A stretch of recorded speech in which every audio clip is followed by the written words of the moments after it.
What's up, guys and ladies, and welcome to another episode of the Triple C Podcast. Tonight's lineup. Well, I mean, if you don't know the lineup by now, then you obviously haven't been watching Todd's videos. But I'll enlighten you. We got Rectangular, we got Michael Wisman, we got the ghost of the DMC, probably going to slide through the back door a little later, and I'm Punker Mike. In this episode, special guest appearance, coming in for round 2, the legendary Bob the Odd. Legendary. Hell yeah. Well, thank you for having me back. Hell yeah, welcome back. We had to. Yeah, so many people we've had on this show, especially diorama builders, that's the first person they mention is, I found out about ACBA, and then somebody told me to go check out Bob the Odd's videos, and then bam. So if it wasn't for Bob the Odd, we wouldn't have nearly as many diorama builders in the community, probably. Oh, so now we know who to blame. Yeah, that's the thing is that I don't say that, but there is some truth to that. I mean, even talking to people like AJ and Al and stuff like that back in the day, I remember the conversation I had with AJ back in the day, and he said, I'd always been wanting to do something, and I just didn't know where to start. And then when I found your videos, it gave me my launching point. And that's the whole point of what I was doing in the first place, was to give everybody a platform to jump off from, and now it's kind of exploded and went on its own. Now if you talk to all the newer guys, they watch Al's videos, Al Figures, and some of these guys, man, they're just so damn good, it makes me sick. I mean, they make me look just like straight up amateur hour, man. It's crazy. Never. Yeah, there's a lot of random dudes. There's a lot of random dudes who just come out of nowhere now, just showing some pretty cool ass shit. A dude that I never even heard of, I'm just like, dang, who's this guy? Mm-hmm. Yeah, they show up on the scene. It's like, hey, my first dio. I'm like, come on, man. You had to have done something else before that. That's a load of crap, man. No one. I mean, now don't get me wrong. I guess maybe they're just that good, but I mean, you're like, come on, man. You see a room full of scrap materials in the background that you already burned through. Yeah. Yeah, well, it could be that they have an art background and they've built a lot of other stuff, like movie sets or whatever, and they just never messed around in a smaller scale for figures. But yeah, for the most part, I think I'll give you that. Yeah. Yeah, I think for the most part, people have a huge leg up now because of guys like you and Henry Beltran and Al Figures, who've shared different techniques and stuff, on their YouTube channels. So we thank you. Well, you're all welcome. Have you ever tried doing any work like that, Todd? I know that you do the custom work. Have you ever tried building something? No, I haven't. I bought foam, but it's just sitting there in the under the house. I haven't. Build them shits, Todd. Yeah, I know. Yeah, build them shits, man. Need to. I wish somebody lived closer, so that they could kind of hold my hand. You got Al Figures, and you got Bob the Odd, and you got Wisman. You got all these people holding your hand through the internet, man. Yeah, that's a good point. We need to get on chat together sometime and just say. Just start off small, dude. Just do something really easy that's kind of like modular that you can if you get something down the line, you can have just I don't know, just a little, explode a little piece of brick wall or a little platform or something like that. To get your feet wet. Yeah, that's the key, man. Start small, and don't be afraid to experiment with the shit. That's the problem I've run into now, man. I keep talking to these guys. I see these guys come on the scene, and they're doing stuff, and and they watch my videos, and man, some of that stuff I do in my video that I did in the videos is just what I was doing then, man. It's things that people don't do now.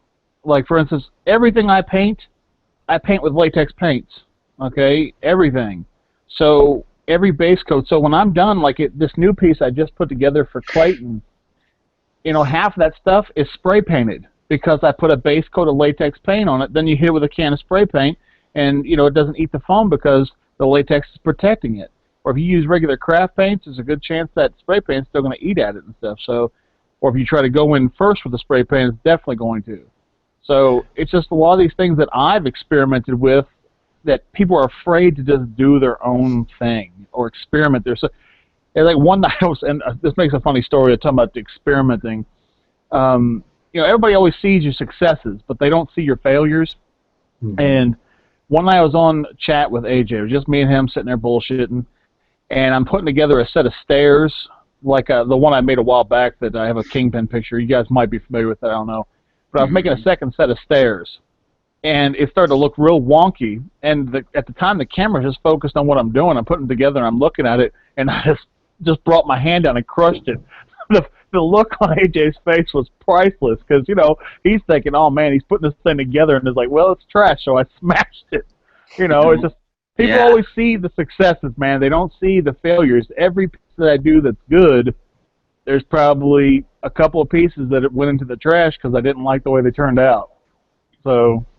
Yeah, I was in that chat. I remember. Because wasn't that, like you were saying, that wasn't the first set of stairs you had done. That you were doing like another one or something, right? Yeah. Yeah, I remember that. And he just grabbed his head with that face, like, oh no. Were you there? Yeah. I couldn't remember. I knew AJ was there because I remember his face was priceless. Yeah, big old buck-eye grabbing his head. Yeah, he's like, whoa. Yeah, I missed that guy. Yeah, I don't know what happened to him. He just kind of fell off the face of the planet there. You ever seen the movie, is it The Gray with Liam Neeson, where he crashes and has to fight wolves in the wilderness? I have not seen it, no. Oh, well, that's AJ. He fell in the snow, and he's been fighting wolves ever since. Yeah, I mentioned this in a couple different episodes lately. I know I did with Boog when he was on our show, talking about if you and AJ had still remained active all these years, putting out work on a regular basis, you guys would be probably at least Ogun level, if not surpassing him. Mm-hmm. No, I don't agree. I used to talk to Ogun, and this isn't anything to me knock him or say anything negative about him, but he definitely was OCD. He was meticulous to the point of insanity, and that's the reason why his stuff looks so good, is because he would cut tiny little pieces. He was so intricate and detailed in everything he did because he was OCD. So he had that going for him. It was a flaw, I guess, but then in his work, it actually was a boon. It's something good for him. But his day-to-day life, I don't think it helped him out much. Yeah, there's a lot of people that are geniuses, but they also have demons as well. So he will be missed. So I think I saw you start working on some new projects lately, and it got me excited. I was like, Bob is back. Everybody keeps saying that. Bob is back. I didn't go anywhere. I just haven't been working on anything.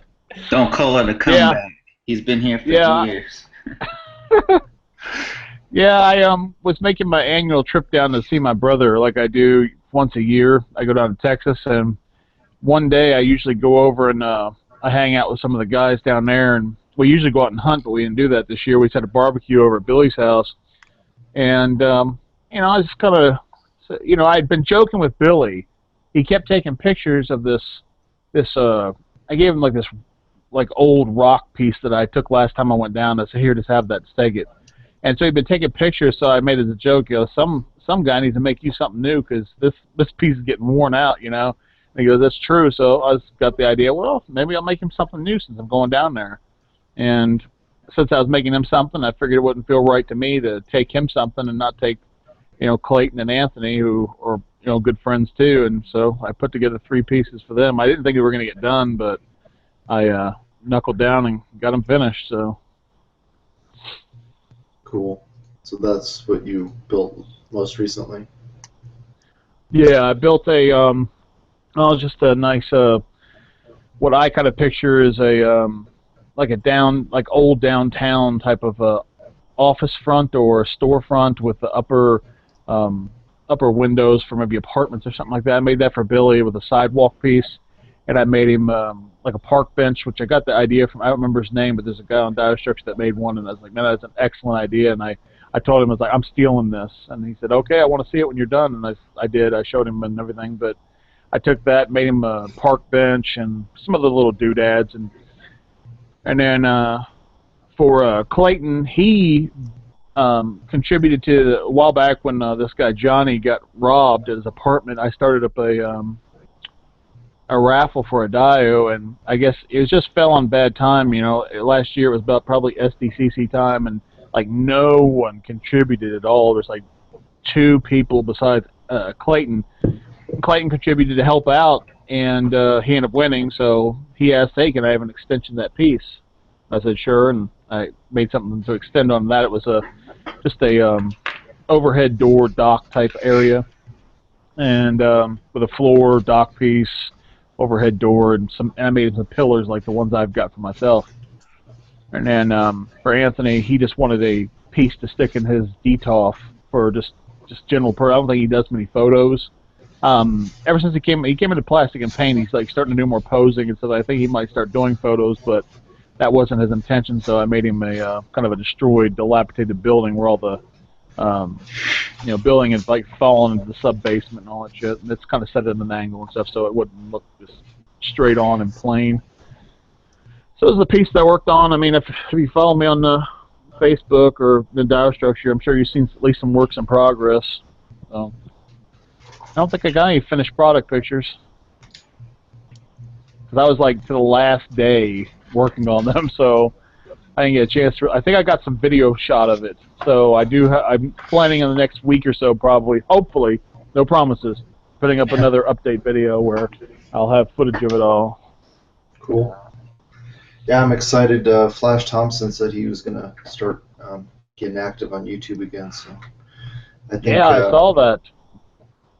Yeah, I think one of my last few comments that I've been making on the podcast is that and I think it kind of spurred Punker Mike and Wisman to get off their ass too, because it's like, man, it's getting lonely over here. I'm like one of the only people regularly putting out shit on YouTube. That's the thing. I think it's really great when the community comes together and you can get a lot of different stuff. I mean, I think that the unfortunate part is a lot of us are involved in so many.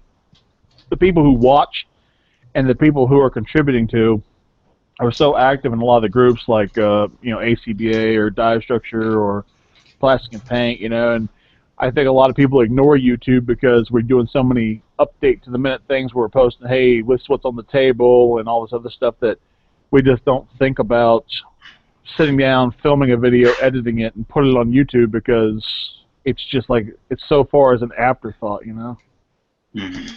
Yeah, I think a lot of people also, like slings, are, they're kind of turned off by the whole idea of monetization. They just want to do it for fun. They're not into it to make money. So it's like, well, why should I even bother screwing with YouTube? But for me, it's so much easier. Like, I don't always have time, especially when people do live videos. I don't have time to watch it. A lot of times I'm at work or whatever, and then I'm like, okay, well, when this gets done recording, I'll come back later and watch it, and then like either you forget shit like that. Whereas like if you're subscribed to somebody on YouTube, you can always just look, go back to your subscription feed, scroll down, and bam, you can find what you wanted to watch. But it's not that easy on Facebook, especially when Facebook keeps screwing around with they only want to order everything by what's popular, not necessarily in a chronological order. You always have to like change your feed settings. That's such a pain in the balls. Yeah. Fuck you, YouTube, Facebook.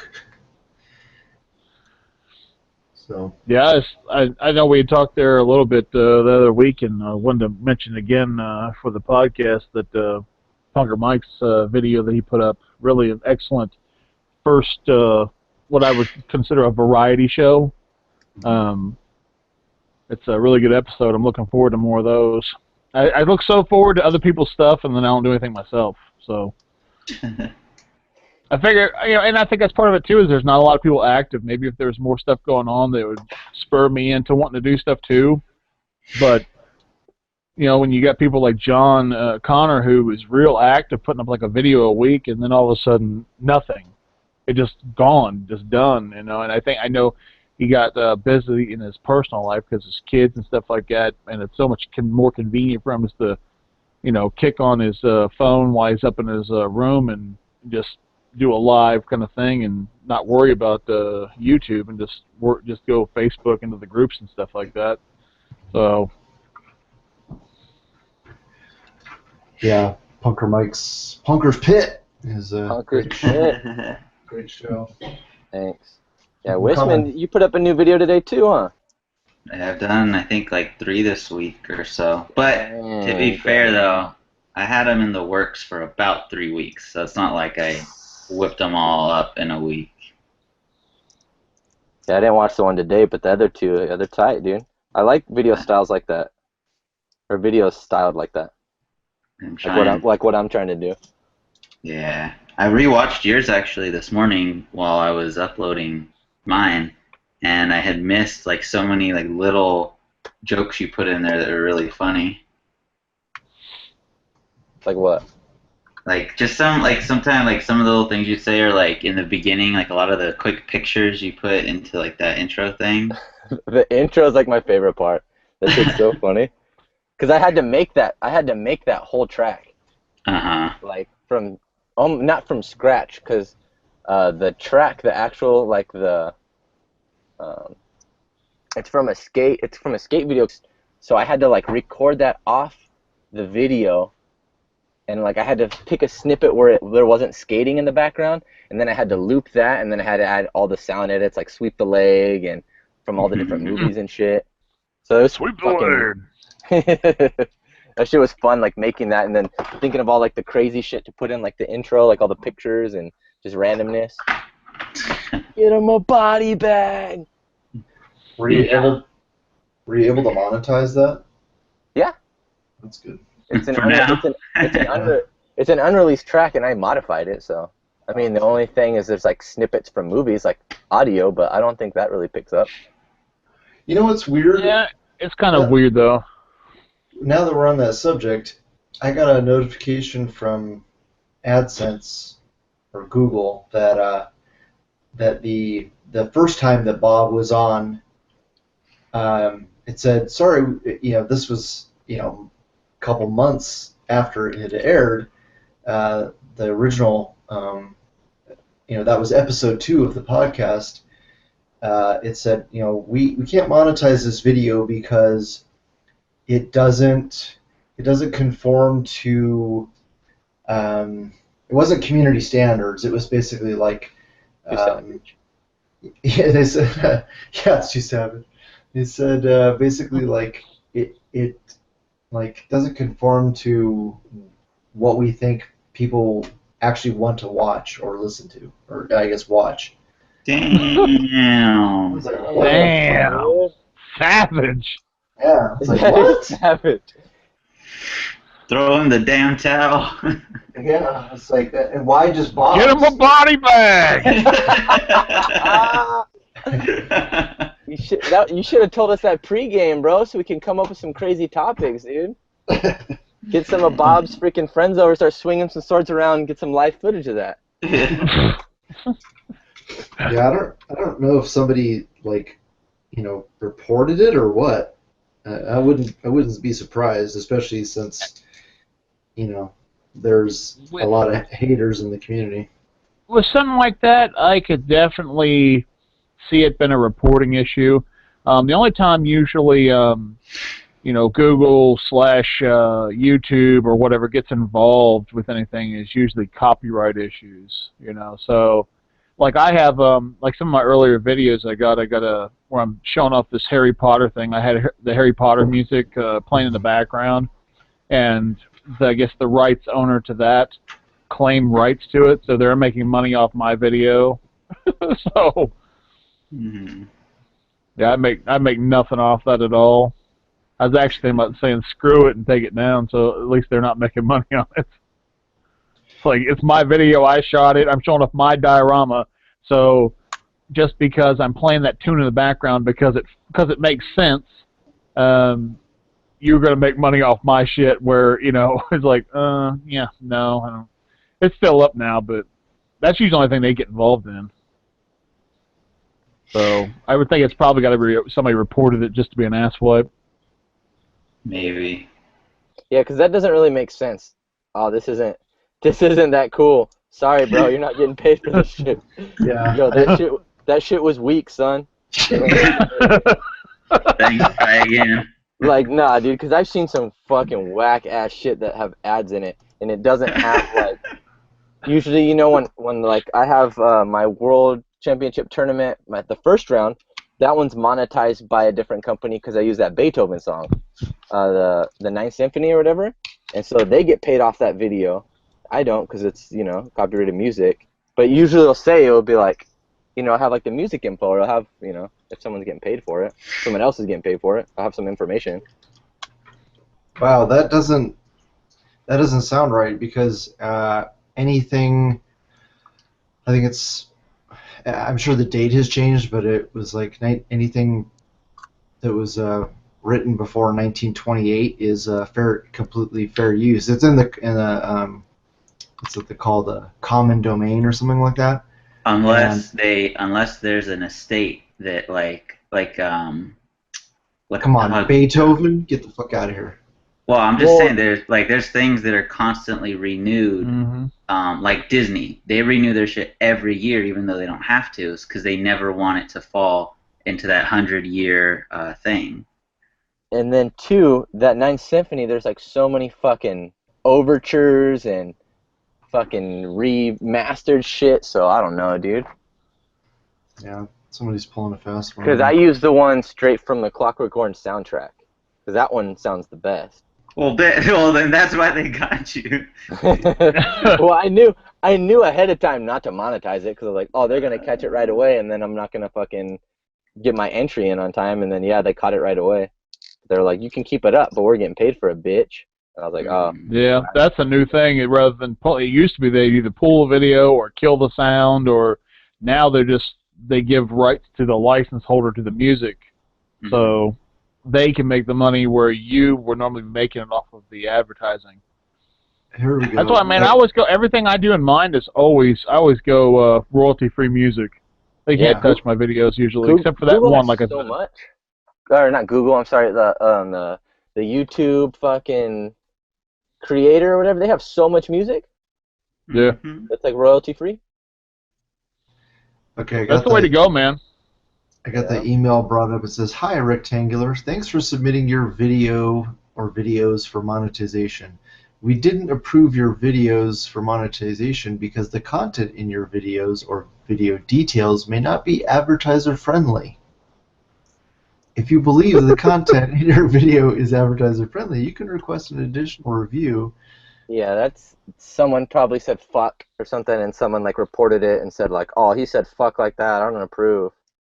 Yeah, it could have been anything. Someone on the podcast could have said something that someone took offensive in some way, shape, or form, and that person reported saying, oh, they used so many obscenities in there, I couldn't even listen to it. And then they went there and said, oh, well, this is going to offend our viewers, so we're not going to pay for this. Like Al Figures, he got his one of his World Championship tournament entries taken down for violence, and it was a fucking spurt of like red wax or like fucking hot glue coming out of like Steve Rogers' head or some shit, or from what is that? Was that movie Old Boy?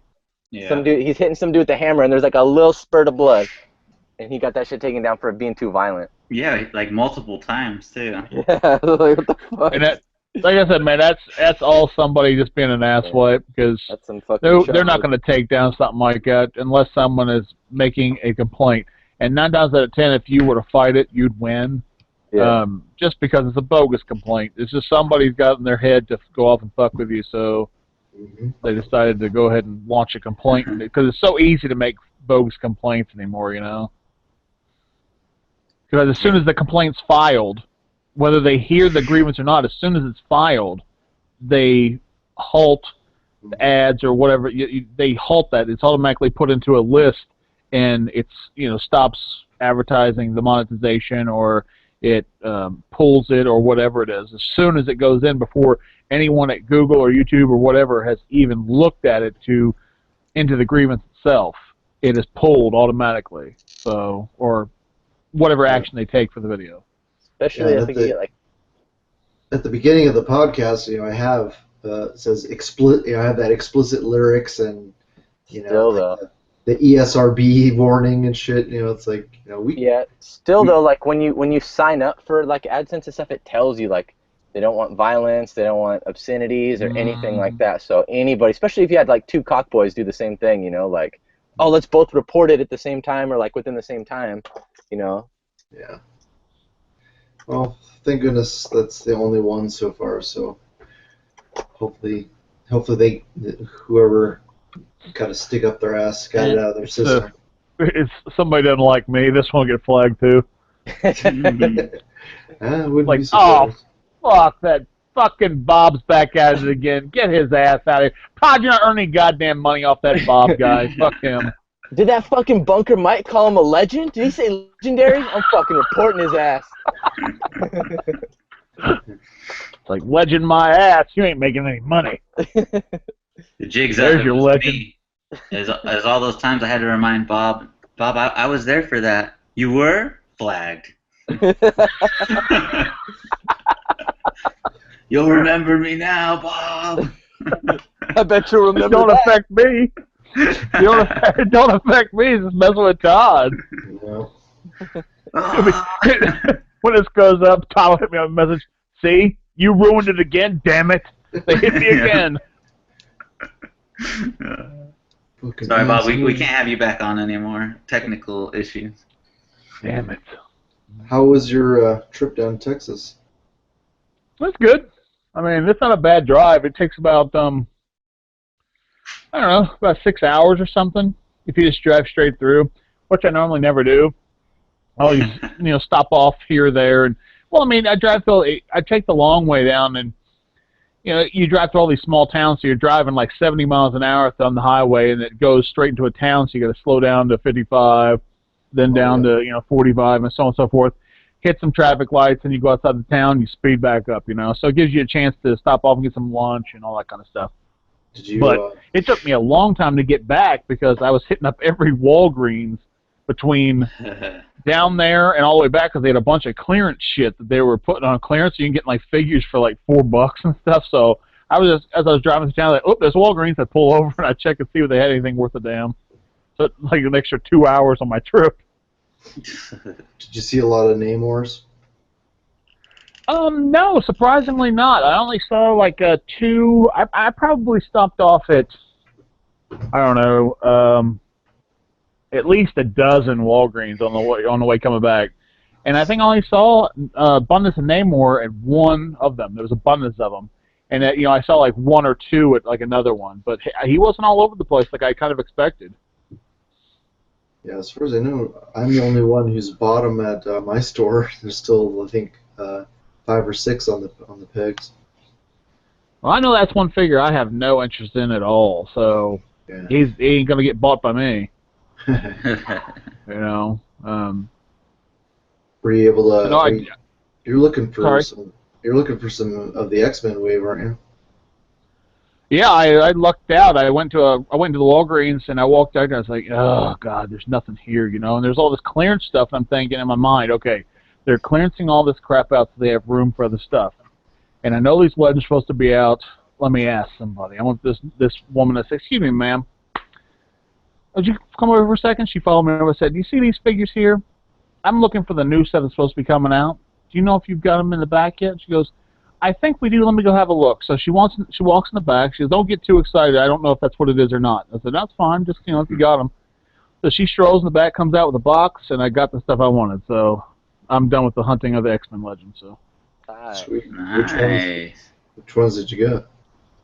The ones everyone picks up. I picked up a Rogue, and I don't necessarily want her, but but I picked her up because I know Clayton is looking for her. So if he can't find her, I told him I'd sell her. I'd sell him mine, so he could get her because he really wants her. And I picked up Cable because I picked up Deadpool, and I got Wolverine. Nice. Those are the only ones I had any interest in, so those are the ones I picked up. And the only reason I picked up Wolverine is just because I'm not a mutant fan. He's like the only mutant that I really like. Whoa, we got a Deadpool, mutie hater here. Dude, Todd and Bob are freaking Friends of Humanity leaders, man. Dang. So, and I only picked up Deadpool because I like the movie. I'm not a Deadpool fan at all, but I did enjoy the movie, so I got the figure. And, you know, so far it looks like they're dropping here and there. I mean, Targets are starting to get them in and everything. I don't know how scarce they're going to be to get, but right now they're kind of hard to come by. But some of the waves have been like that in the past, and then they kind of explode, so who knows. Mm-hmm. But I lucked out, and they just happened to have a case, and then once I had those, I was done. So, I mean, I could have asked at all the other Walgreens if they had them and stocked up on Deadpool and all that shit and tried to sell them and all that crap, and that just wasn't worth it, man. So I got what I wanted, so well, I'm just done. Bob said, "Go home, muties." But I got those, and I picked up a bunch of clearance stuff.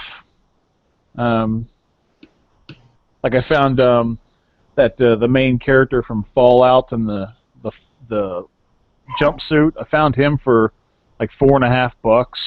So I picked that up, and I found a bunch of the Evolve figures. I figured they would, if with a little bit of paint and maybe some minor touch-ups and changes, I could use those as settlers. So I've been getting into playing Fallout, so I'm thinking about doing some ruined dios and maybe doing some Fallout scenes or something.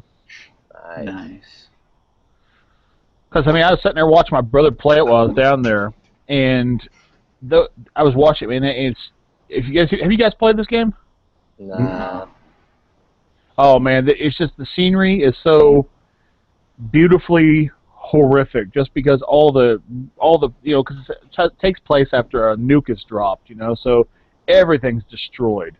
People living in hovels and all this other shit. So I mean, the terrain is it's destroyed, but it's so fantastic just to look at. It's visually so great.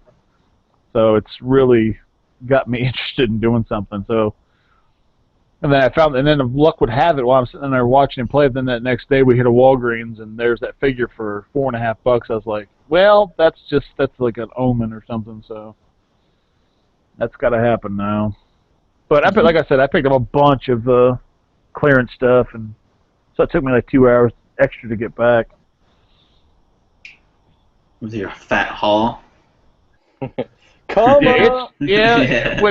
Come up. It's pretty big. When if you it definitely. I filmed it all when I got back, so I could start opening.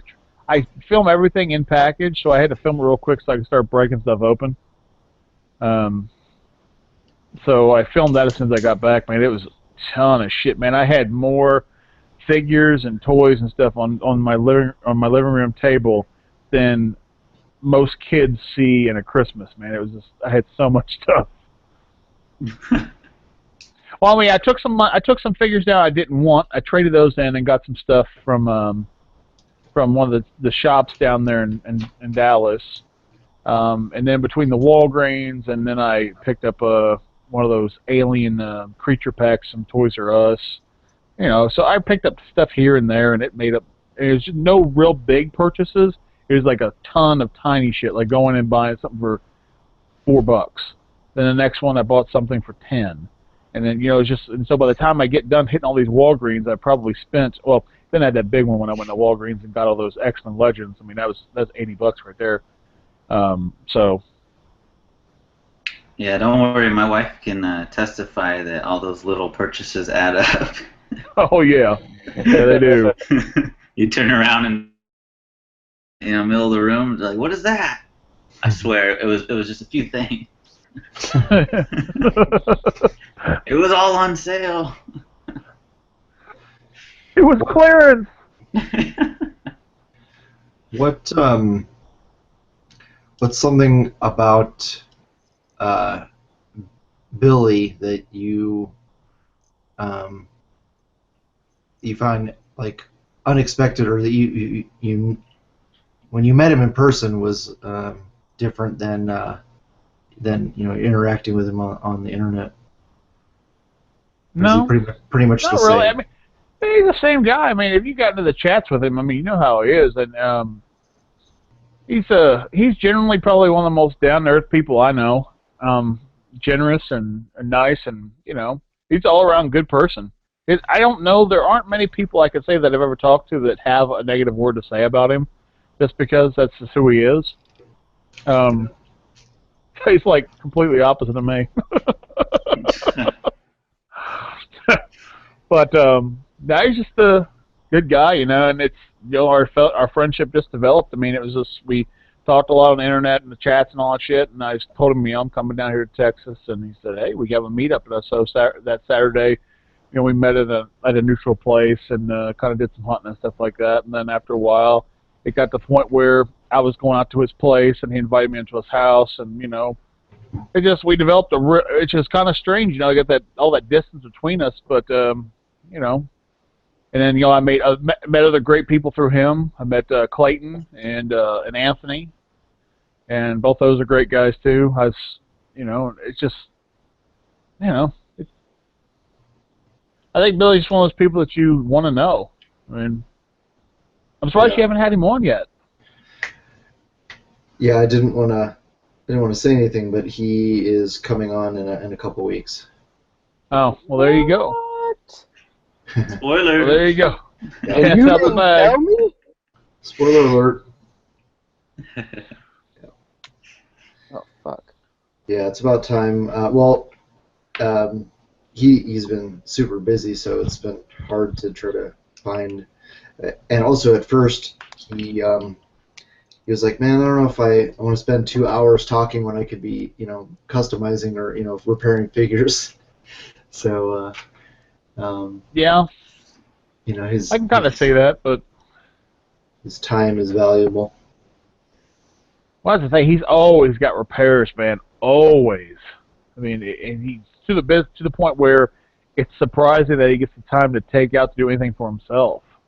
Yeah. Because so many people, and that blows my mind. Yes, I'll admit, everyone that I've ever known has had a broken figure. I've even had some, but I see some of these people. I'm thinking that they just are taking them home and like taking them by the one leg and swinging them around over their head or something to break them because they break their shit so much. I just don't. It just blows my mind. It's like, oh my god, this is broken. It's like, Jesus Christ, guys. I mean, what are you trying to do? Are you like using gorilla strength on it or something? Or what the hell are you doing? Let's see if Billy can fix this one. Yeah. Yeah, I know. I mean, it seems like Pharaoh breaks a lot of figures, and he's got, I'm sure, large muscular hands. So I don't know if that has something to do with it. But, That's a myth. That's a myth. That's all you're saying.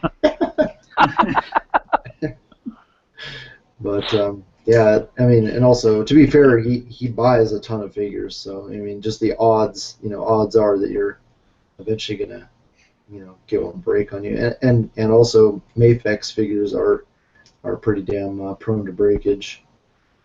Well, that's the thing. Certain lines, I think, are more prone to it than others. I mean, I know I've had more than one of the older NECA Predators where the hip is broke. One of the pegs for the legs, and that was a problem that was going on for a while because they'd seize up, and if you didn't, and I know I've heard Pharaoh say that before too, man. I don't think the first thing I should have to do when I get a figure is take the damn thing and run a hairdryer over it, and throw it in a freezer and shit just to get the plastic to expand and shrink so I can do something with it. I shouldn't have to do prep work for it to take out the package and pose it, And but unfortunately, there are some brands and stuff like that if you don't, they're gonna break. And then of course you get into things like the DC collectibles with that clear plastic that likes to disintegrate. Yeah, we were just talking about last episode with Muhammad that those fucking Funko Legacy figures they break like you just breathe on them and they fucking break. Yeah, they are horrible. I mean, that's what all this stuff is. It was clearance, all the Evolve and all that stuff. Yeah. It's all Funko, and oh my God, they must be doing everything they can to cut corners. I mean, I got one of those figures that the hip, or I'm sorry, the thigh rotation. It was, I don't know, there was probably a gap that you could squeeze a credit card into. It was so far out. I started looking at it, I started to move it, and just the leg fell right off. And I went to put it back on. It won't go on any better than that. It is so loose it just falls right back off. It's like, you got to be shitting me. But they have some real crap quality. Yeah, totally. And I finally got a defective Marvel Legend right out. I mean, I didn't even take it out of the package. I could tell it was fucked up. I got Rogue from Amazon, and her elbow is what it looks like is when they attach the joint, the forearm to the elbow, they hit it with like a stamp to make sure that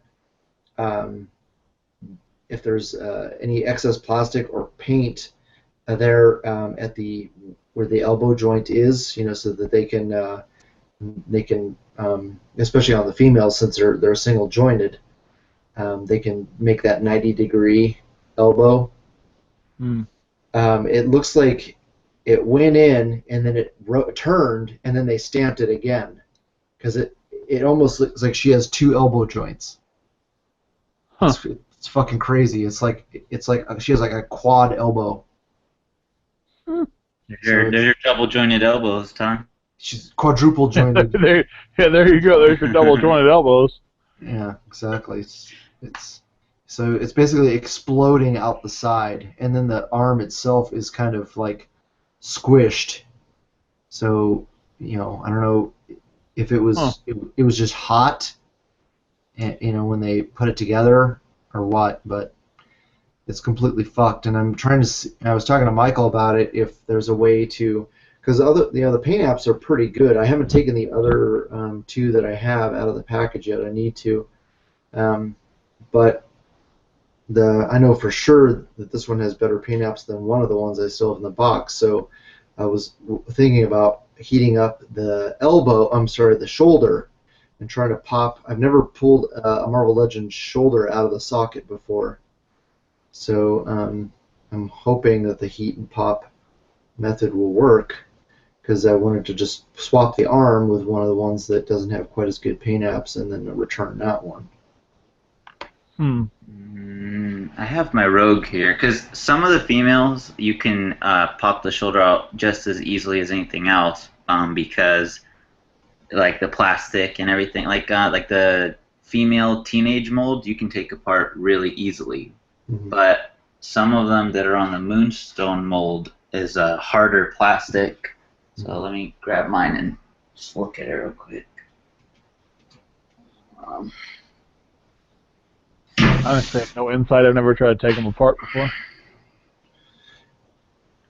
I mean, it looks like you should be able to do that. I would just recommend, like, maybe going a little bit overboard on the heat. Mm-hmm. Like, don't underestimate it. Like, really, like, heat it as much as you can before you pull the arm off. But it looks like it should just go.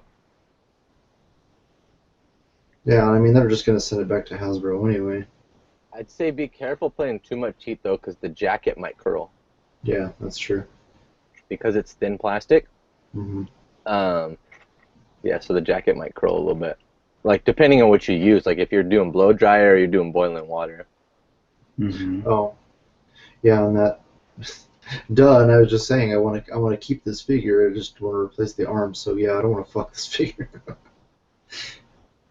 But yeah, she's a pretty awesome figure. I wish that her torso flexed a little bit more. Obviously, flexing back. What's weird is that even with the jacket on, she flexes back better than she flexes forward.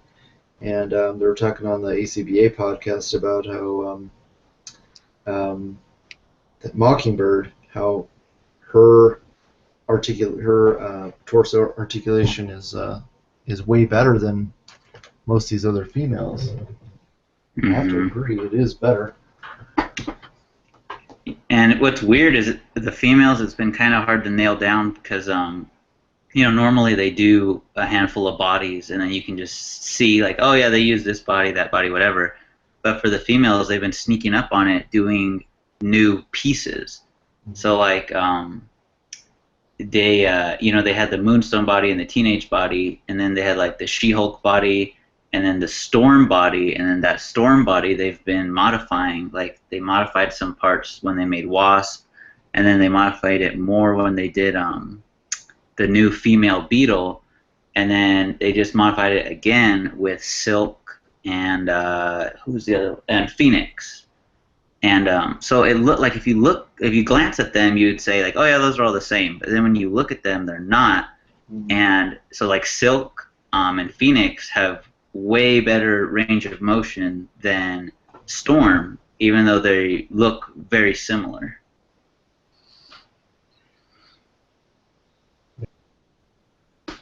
Bob, you open all your shit, right? Usually.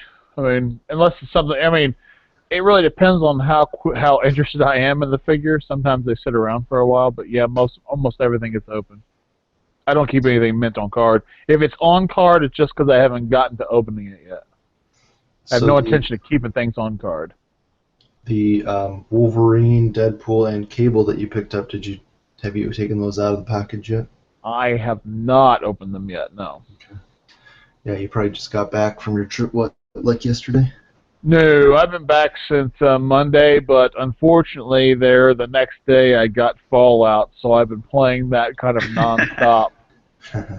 So that's been my fun for, I'll play that shit. I'll come in, and it's unfortunately one of those games that to me is so addictive that I'll sit back and I'll do something, I'll look at the clock and go, okay, I got time, I can get something else done. And then I'll just, let me go ahead and get this done before I quit. Oh, let me go ahead and get that done too. And before I know it, it's 3 o'clock in the morning. Mm-hmm. So it is very addictive. But, I mean, I've been having a lot of fun using my ninja stealth knife technique on people. That's all I've been doing is going and killing raiders with a knife by sneaking up on them and, using that the VATS control where it, slows down time. And then just jumping in there and cutting their heads off with a combat knife. So nice. It's been good stuff, man. I've been having a lot of fun with it. So since I've been back, I have not been productive at all. In fact, it was I originally was saying, yeah, I'll come on to the podcast with you guys and chill for a while and we'll bullshit. And then when the time was coming close, I was like, man, I want to play my game. I've become addicted. Junkie. Yeah, we're definitely getting reported now, cutting people's heads off with a combat knife. Oh, yeah. Definitely. Sorry, Todd. You got your work cut out this time. Now you got to actually edit these down. Yeah, you have to edit out you have to edit that out, so.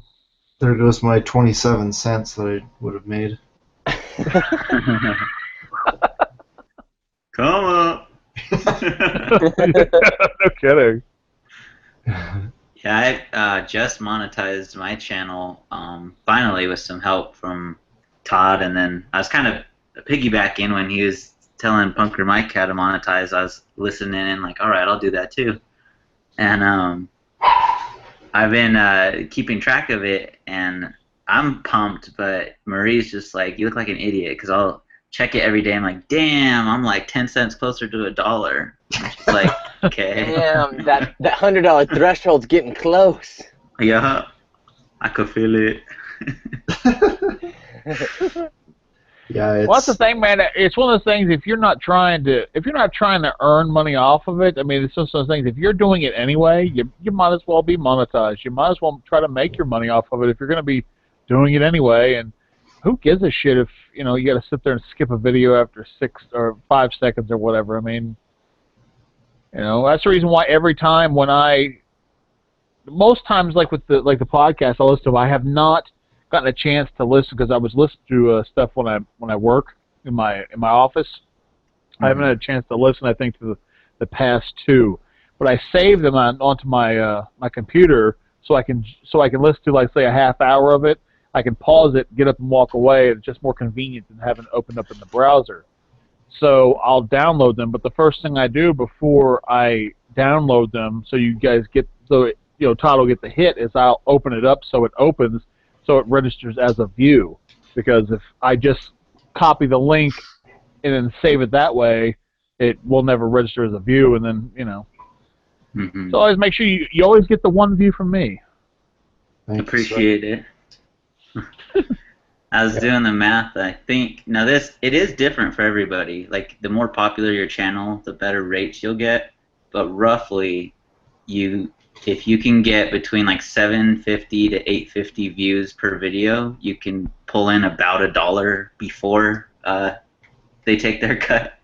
So if you can do let's say 1,000 to 2,000 views, that's like $1 in your pocket.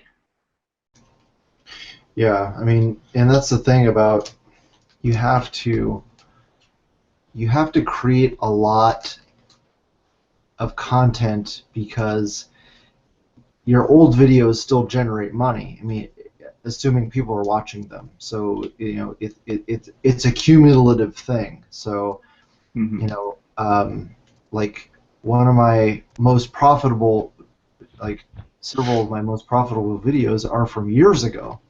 So it's, you know, people are still watching them for some reason. So, you know, it all just, you know, you're just getting, you know, like you said, like $1 here, $1 there.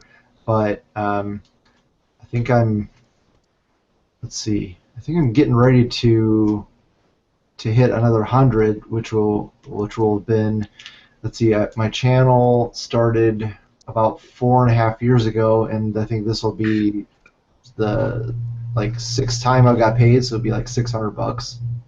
Dang. So, Big man on campus. Todd's quitting his day job. Yeah. yeah, I mean, it's not, you know, obviously you can't get rich off of it, but, you know, if that helps pay for a wave of legends, that's great, you know. That's always been my goal, is just to, you know, if I can pay for, you know, half of my figures for the year for my channel, then, you know, the ideal thing would be if I could pay for all my new figures just off of my YouTube earnings, but it's not. I doubt that's ever going to happen. Just because, you know, I pretty much just do legends, so that's a pretty small audience. Well, I shake my 85 cents at thee, sir. Well, it's more than you'd think. I mean, I think that, you know, when you consider most of the ACBA crowd is, almost everybody that's in ACBA collects legends, at least to some level or another.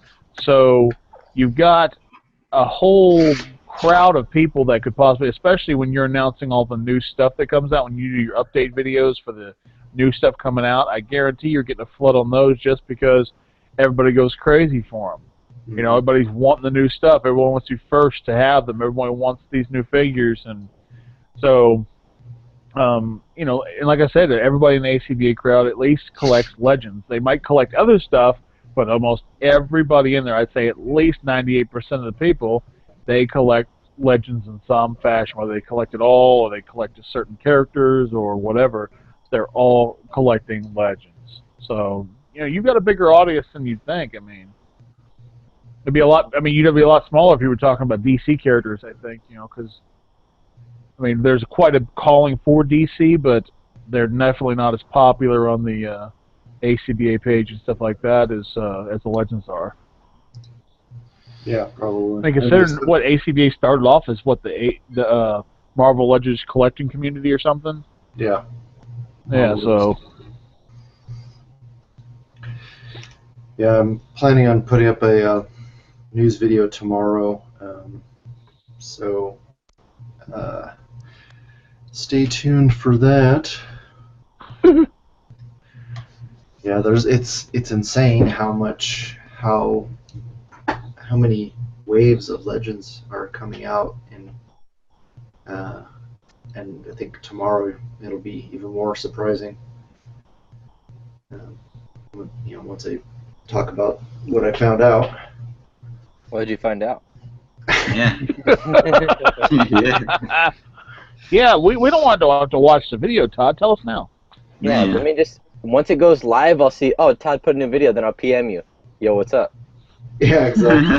Oh, speaking of which, oh my God. Okay, so all of us are in plastic and paint, and I think pretty much everybody in that group has seen that I published all the UPC number, all the UPCs and DPCIs and Walmart item numbers that I can find for everything for 2016, and I put it on a document there, and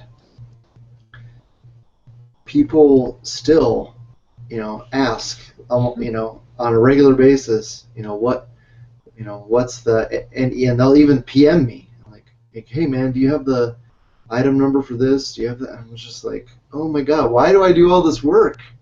Guilty. Yeah. Every Walgreens that Bob hit. Hey man, I need that number. And so, I'm guilty. I'll admit it. There's a couple of things. Yeah, I said, hey, Todd, what's up with this? Like, watch my video. It's like, I did, but I want to go back and try to find it again. I have to watch the whole video to track it down. Just tell me, what is it? Just watch the video. Oh, the hell with it. Todd's like, hold up, sends you a link to the video. Yeah, he sends a link to his video. It's like, oh, shit. I've done that to people in the past.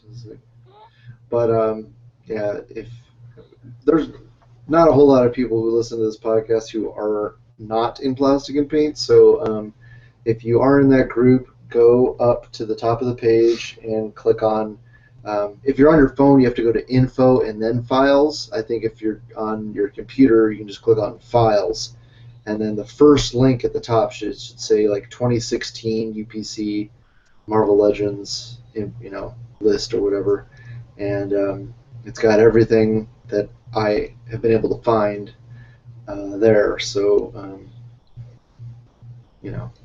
most of the time That might work for that crowd because a lot of those are veteran guys that have been on the scene for a while. But no matter how much you harp about it to new people who are coming into it, it ain't gonna make any difference. I couldn't tell you how many times I've been asked, "What kind of foam do you use?" Oh God, quit asking me that. Yeah, exactly. And the last time you were on, as commenting about trolls on YouTube and how so many people love to leave troll comments on videos, at least of my videos, and they and then you go like, who is this person? You go and you click and you look on their channel, and they have no subscribers, they have no videos that they've uploaded themselves, and it's like, at least I am trying to help people. I am putting stuff out, whether you like it or not. This is something I'm doing to hopefully entertain a small group of people, and you have nothing better to do to shit on it, and you don't even have the balls to try to be productive yourself, or put yourself out for criticism yourself, but you can't wait to criticize other people. Yep, some people live for that shit, man. It's like vampires drinking blood, man. They can't go without it. They gotta be abrasive and abusive to people, and be anonymous while doing it, because they never in their entire life dare be that way to people in their face, and that's the only way they can feel any sense of, sense of power or something, because they know they figure if they get to you, they're agitating you, they got power over you and stuff. So yeah, it's all about. That's why it's best just to ignore the people, just block them and move on, or just ignore them. Yeah, It doesn't pay to get upset over those trolls. Don't feed the trolls. Don't give them any feedback, because that'll just make them come back. So do you guys have specific Dio building questions for Bob? Out of hell with that shit. What have you guys been up to? What do you got? What new stuff? What new stuff have you guys got? Wishman, you stole my question, dude. What? I I can only find a certain color. Should I return that and so I can get the other color? I went to Michael's and I asked for pink foam, and they gave me like this really thin stuff that came in a pack with construction paper. Is that the right stuff? I went to Dollar Tree and bought all that green foam because I was, I don't want to spend too much on this stuff. So. Dude, I watched someone put like a hot coal or something on that green foam that you stick like flowers and shit in. They put like a fucking like molten like metal ball or something. That shit looks savage. Like, I've seen that where they it's like hot nickel or hot iron, and they see like what happens when they put it on stuff. And like I think the thing would just like seep through it right away, and like it kind of just like slowly like I don't know, it's a trip. I can't explain it because I suck at explaining shit, but it was gnarly. I thought it would just catch on fire.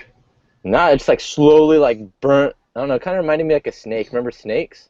Like where you like that thing? Like the animal? No, like the 4th of July little gimmick thing. Where you ash like snakes. Yeah, and it just craps out all that ash. Yeah, dude. Why'd they ban those, dude? Can you still get those or not? I don't I don't know. know. 'Cause you can't get them anywhere in California, I don't think. Well, in California, they banned everything eventually. Yeah, well, when people, like in my neighborhood, everybody goes to Mexico and gets badass fireworks and come back, but I don't see nobody fucking with snakes. Mm-hmm. They're lighting off mortars, we're fucking shaking the windows, like the sky's on fire. I'm like, yo, where the snakes at? You can taste the lead in the air. Punker Mike's house, people are firing off guns. Dude, they are, dude. They run out of fireworks, like, fuck it. Yeah, it was a couple episodes ago. It was like right after 4th of July, and I thought Punker Mike got shot. Well, that was because I was rolling up on some dude that owed me some money. I mean, I'm tired of you ducking me, man. Like, bro, you're on a podcast right now. I don't give a fuck. Blow, blow. Said, I don't care if I ruined your life. He's like, man, you're shooting Roman candles at me. Knock it off. Cinch my eyebrow a little bit, dude. This next stink goes down your throat unless I get my money.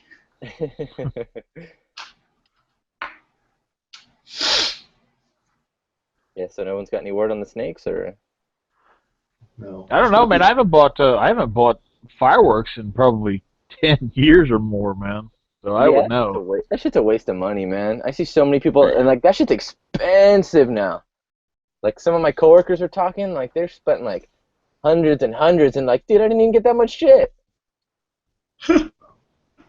They have one big one right behind them. It's a missile. I don't want people lighting off fireworks around here, man. It's a fucking tinderbox. We're so worried about fires.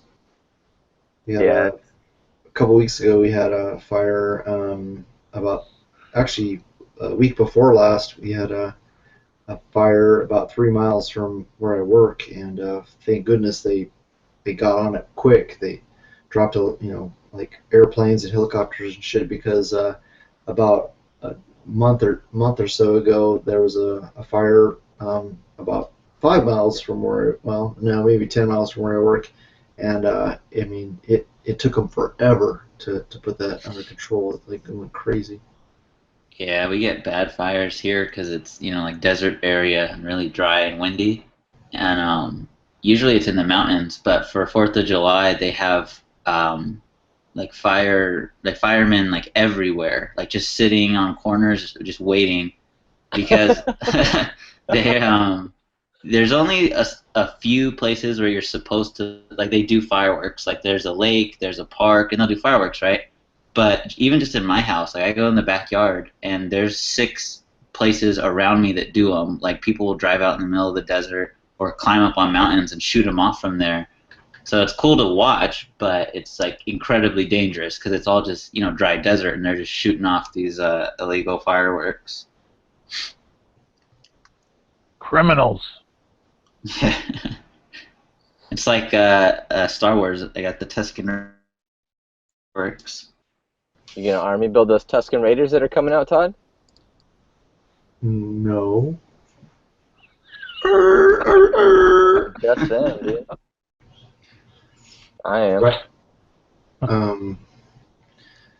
Speaking of stuff that's coming out, I think, well, last time we had you on, but it was just me and Punker Mike, so I scrapped the episode. But it was just after SDCC, all the reveals, and was there anything that you were interested in getting that was revealed for SDCC? Who, me? Yeah. Oh. Yeah, it's actually it's funny. Like I said then, you know, I wasn't incredibly excited. There's a lot of stuff there that I thought, well, that's kind of cool, but I'm never going to buy it. The only thing I was really, I would say, excited for is the Punisher, Marvel-related stuff and whatnot. I mean, that's about it, really. Oh, the Netflix stuff. Yeah, and that's really, that reveal was kind of cool. You know, but there wasn't anything I'd say, oh, man, that's the shit, I got to have that, man, I got to get that, you know. There was nothing that came out that I was like that with, you know. I know there's a lot of people that were. A lot of people were hyped about different stuff, but, like, me, a lot of, like, the Legends reveals, like the new ones going beyond what they've got now, like the next wave of X-Men Legends and stuff like that they revealed, man, I'm not going to buy any of that shit. You know, none of it, so... Yeah, it's kind of, like I said, it was one of those things that's cool to sit there and go, you know, oh, that's pretty nice, that's pretty cool, and yeah, I can see that, you know, but I ain't gonna buy any of it. Yeah, not even that Mezco Punisher? Yeah, I got that on pre-order. I was initially excited for Polaris and what the hell's his name? Sunfire. But now I'm just kind of like, I don't know. I don't know that I may or may not end up getting those. But yeah, but nothing other than Angela. Nothing's really blowing my skirt up. Oh my god, Dude. That's going in the description in this one. Dude, I'm fucking taking out, fucking give him a body bag. I'm putting that in my intro. That's something my mother was from Georgia, and that was something she used to say is, whatever blows your skirt up. Hell yeah. Dang, man. Yeah. Well, there you go, quote for the week from Todd. Didn't blow my skirt up. Now we know how your parents met, too.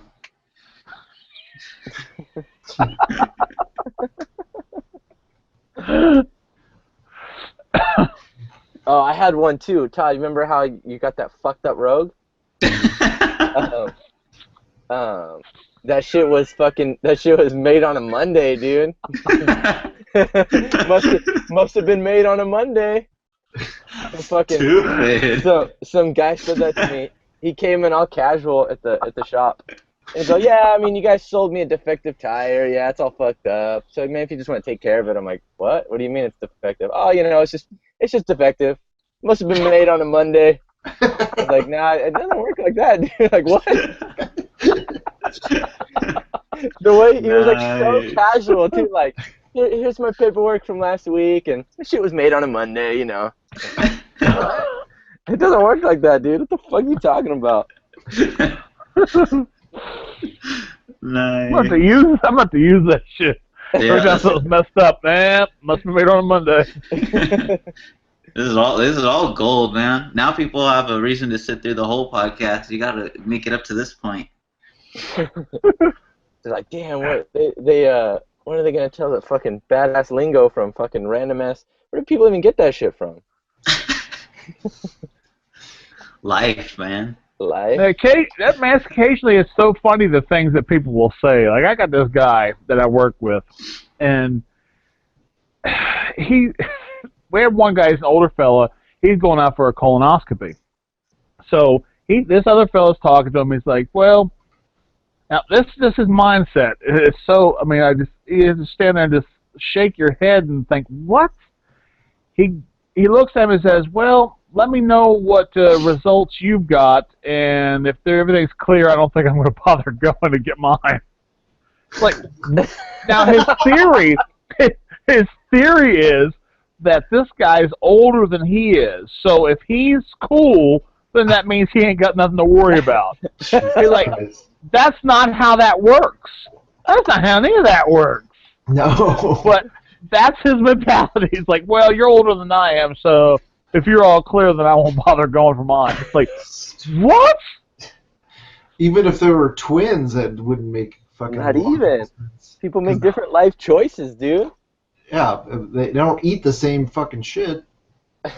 Yeah, he's a character, man. There's some of the stuff he says like that. It's like, what? I'm gonna start using that, man. It's gonna save me a grip of money. It's like, man, my side's really hurting. What about you? It's like, no, I'm fine. It's like, oh, okay, I must be okay too then. Fuck it, it's all in my head. It's all in my head. Yeah, I'll be okay. That's so tight.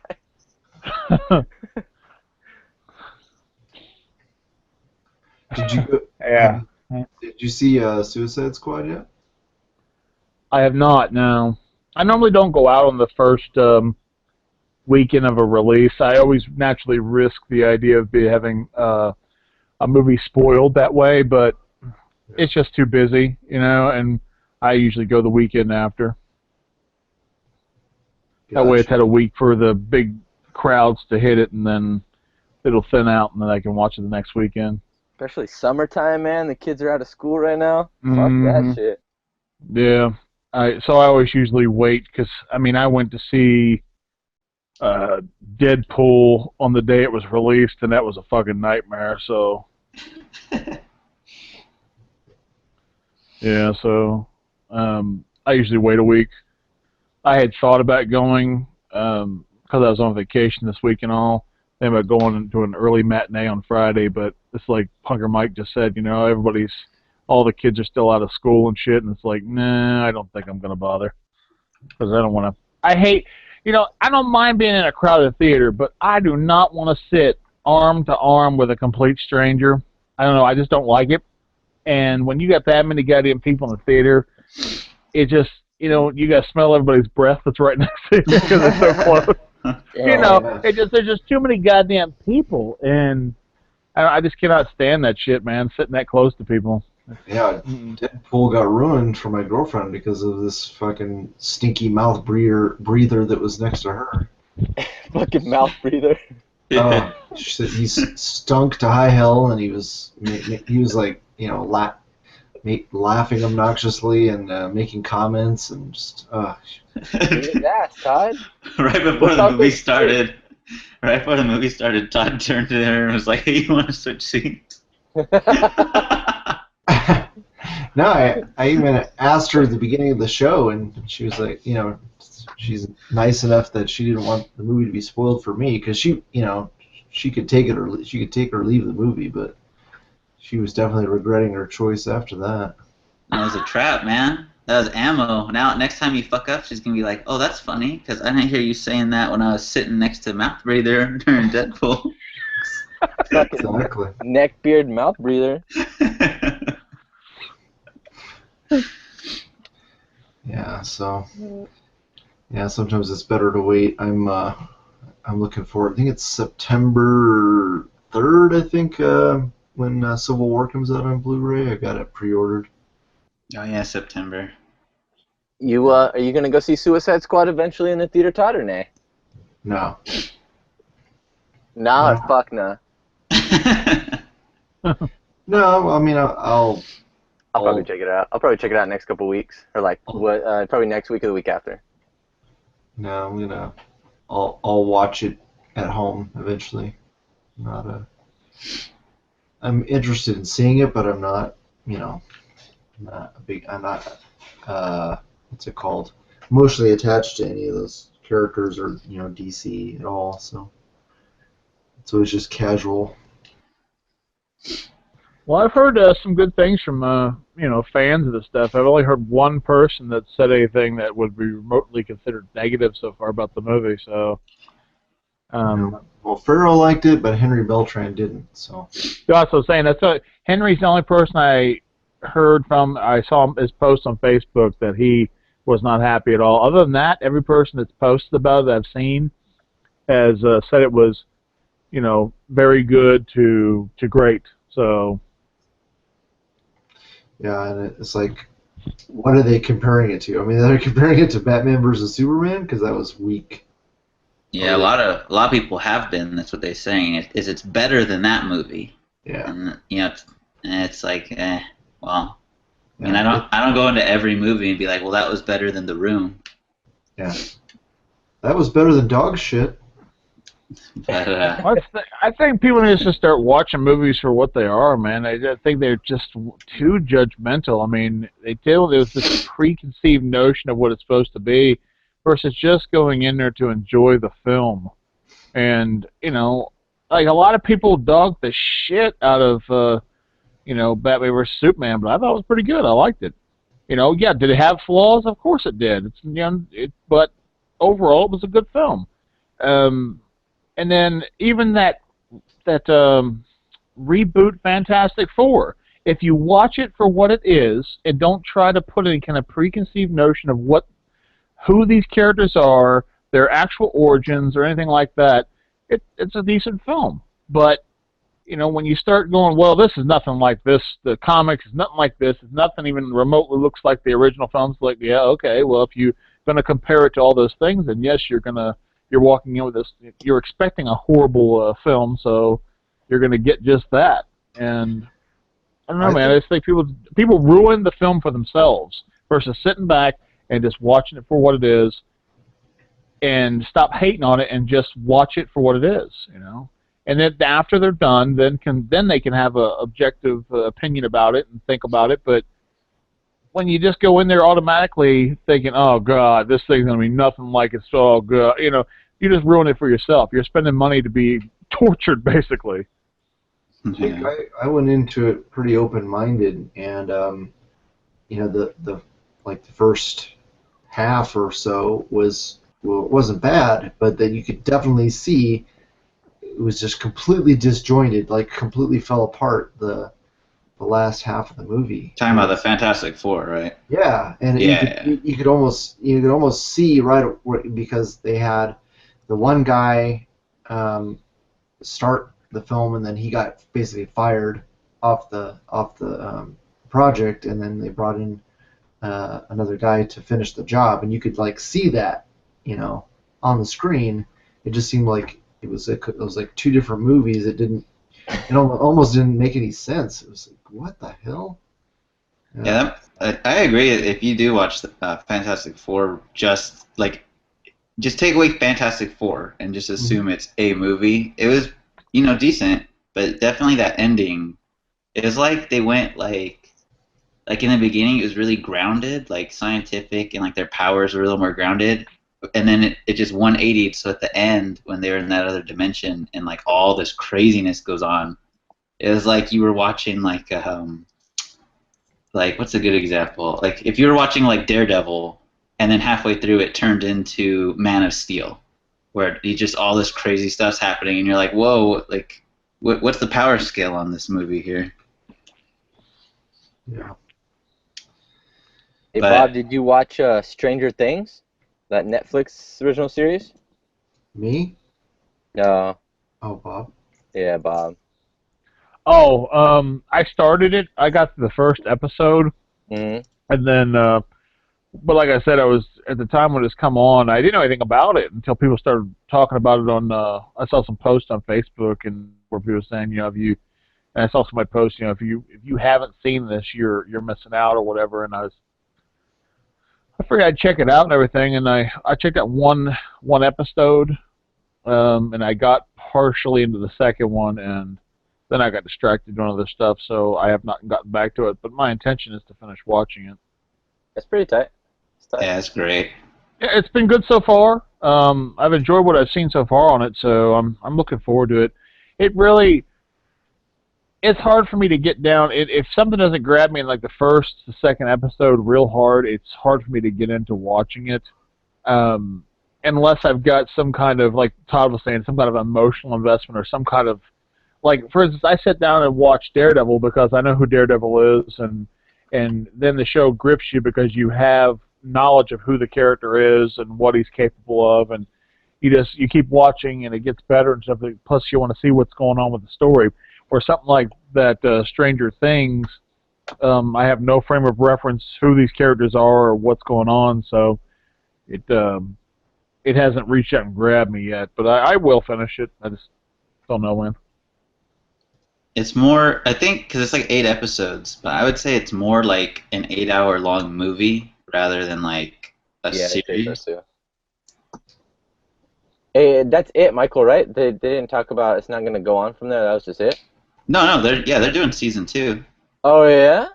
Yeah, they didn't confirm because they hadn't signed like the contract, and so people started giving them shit about it, like because people are so impatient, and so they put out a statement like, guys, we're doing a season 2. We're just talking about it right now. Like we literally just dropped this show that you guys didn't know shit about a week ago. Binge Chill. watch it in one day? When season 2, this is bullshit. Exactly.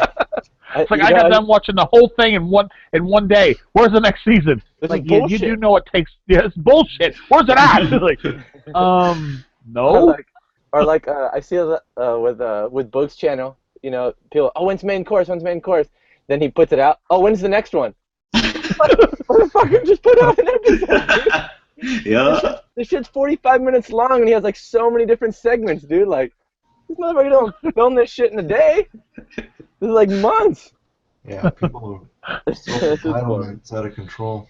Yeah, that's why, like, how the Stranger Things, I'm not going to ruin anything, but how it kind of, it wraps it up. It's like the end of a movie or something, Yeah. you know how it wraps it up? But that's why they left those, like, 2 or 3 things that are, like, I don't really want to say cliffhangers, but, like, 2 or 3 things you can follow. Revisit. Yeah, They could easily jump back in and start a second season, or they could end it like that. right, yeah. But fuck Ralphio, bro. The boyfriend guy? Yeah, dude, fuck that guy. Did Well, he look like that picture of John Ralphio that I sent you? Kind Nah, not kinda. He does. That's him. Yeah, he was. Well, I mean, he again, not to say too much, but he had those like couple scenes where he was like a good guy or whatever. And you're like, Fuck that guy. damn. See, I try to keep an open mind with Bob, and you're over here like, nah, fuck this, fuck Ah, that. dude, when it comes to movies and TV shows, dude, I'll fucking straight hate. Like, they'll rub me the wrong way. I'll be like, fuck that bitch. The rest of the show, dude, she'll almost redeem herself. Nah, fuck her. I'll be mad salty. I'll hold a grudge, dude. I'm not even kidding, dude. I'll remember shit. Like 5 seasons long. Like, oh, she's a popular character. I remember season 2. She was a bitch. I just imagine sitting over there watching the TV show, going, "Fucking bitch," sitting there staring at her with hate in his eyes, like daggers coming out of his eyes at her. People don't I forget. don't know what people like this Forget. whore. Damn, that was 8 seasons ago, Like Mike. 8 seasons ago. Yeah, people don't forget. People never forget. Oh my god. So, Bob, when you've been to Texas, have you checked out that store called Texas Toys? I think it's I'm not even familiar with what you're talking about. You don't mean Dallas Vintage Toys or something? That's- The Dallas Vintage. Well, Oh yeah, I've been to Dallas. I've been to Dallas Vintage several times. I wasn't down there this time. It wasn't in the cards, so to speak. I didn't get a chance to stop by. I didn't have time to. But instead, I went to another newer place that was a guy that used to be affiliated with them, but he went off and started his own shop called Lost Toys. I went to that, and he's got a pretty good selection there too. They got a lot of good toy shops there in Dallas. They got one guy. He's mad expensive. He's got a huge selection, but he's just stupid expensive though. It's so funny though when I went in there that one time and I had to school his ass, and Billy's laughing his ass off over there, and he had DTOFs and he just throwing all his figures up in, and there was no, the door wasn't on the front of it, and he just piled them up in there. and then he's wanting to charge like $80 for some of these figures, and I'm thinking, dude. So, what started off, I was like, yeah, I don't think I'm buying much anything here. And what really aggravated is I found the Select Punisher, and it was all in pieces. You know, the legs had popped off of the pinball machine. I had to dig through it, find his gun. I had to put him together, basically, all the parts. And so I asked him how much it was, and he said $20.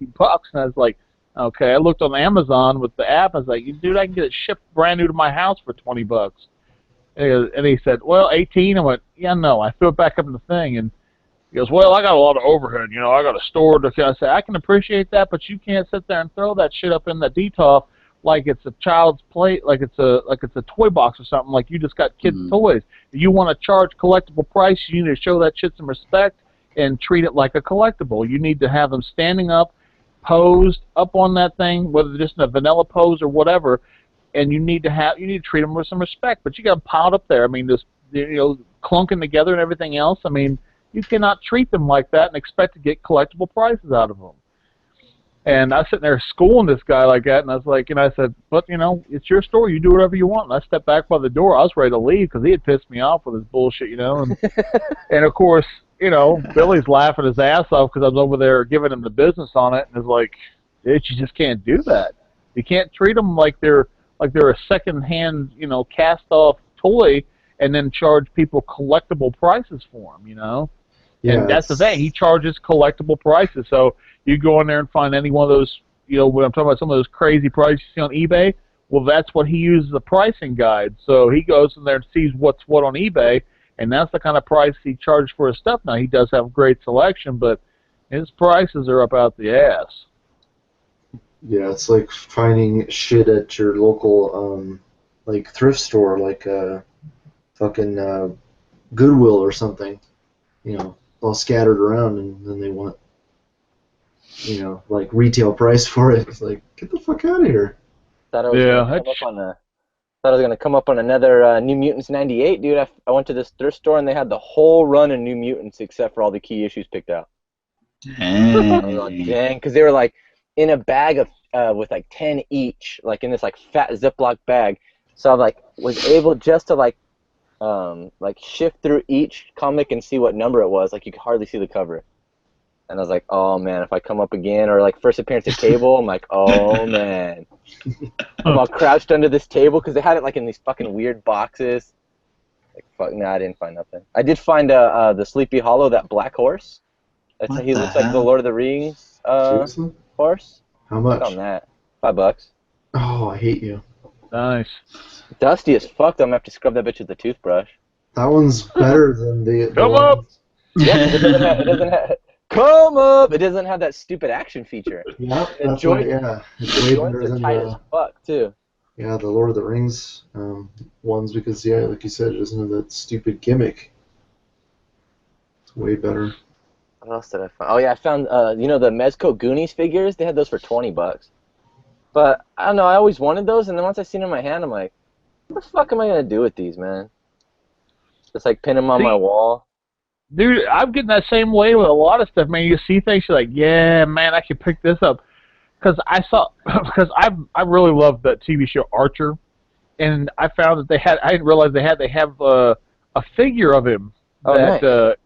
Yeah, it's a step above, like, what's those little, the reaction like, throwback figure? Yeah, the reaction figures. Uh-huh. He's a little bit more than that. He's bigger, and he's a little bit, when I was thinking, man, like, I would love to get this figure, man. I was sitting there because I'd stopped by on my way down, stopped off by Hastings because they had that big going out of business thing, and they were only 20% off their stuff. And I'm thinking, dude, you got to be closed. And according to the lawsuit or whatever, all the law behind it, they have to close by the 31st, and they have to sell off at least 90% of their inventory. It's 3 days out, and you're at only 20%. Your store is packed full of shit. How are you going to accomplish this, But, so I saw that, and of course, if you looked at it, their price is marked up because Hastings was always a little bit pricier. So with the 20% off, it's like retail price. So, like, they had legends in there. They had things like the, Nick Fury and that kind of stuff in there. But they were $20.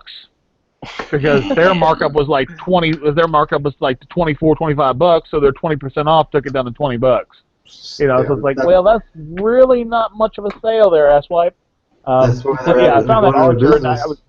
I was looking at it, and I was thinking, man, I'd like to have this, and I was like, what he was saying, what am I going to do with this thing? I mean, I was like, so I put it back. It wasn't worth the $20. If it had been cheaper, I probably would have gotten it just to, like you said, pin it on the wall or something. But with no other characters or nothing like that, Yeah, because yeah, those Goonie figures, I've been wanting them forever, but they're like 7, 8 inches, no articulation, and it was just Data and Mikey. And I'm like, dude, well, I'd have to hunt down the whole crew, and those things usually run like 40, 50, 60, 70, $80, depending on what character. So I was like, they just be pinned on my wall forever. If I could always sell them and make a couple bucks, but I'm like, I'm fucking over that shit. looks like we lost Michael. Uh-oh.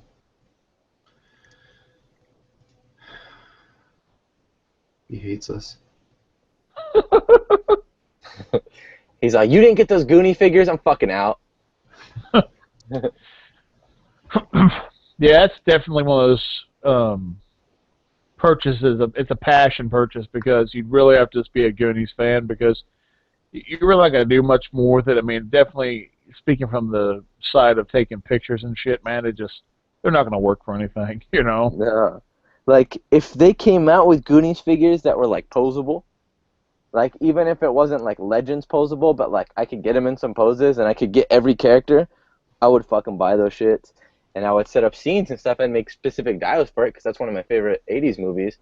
But just having some, like, static, super giant figures, like, I mean, yeah, they're cool to collect. If I had the whole squad, that'd kind of be cool. But even then, like, I don't know.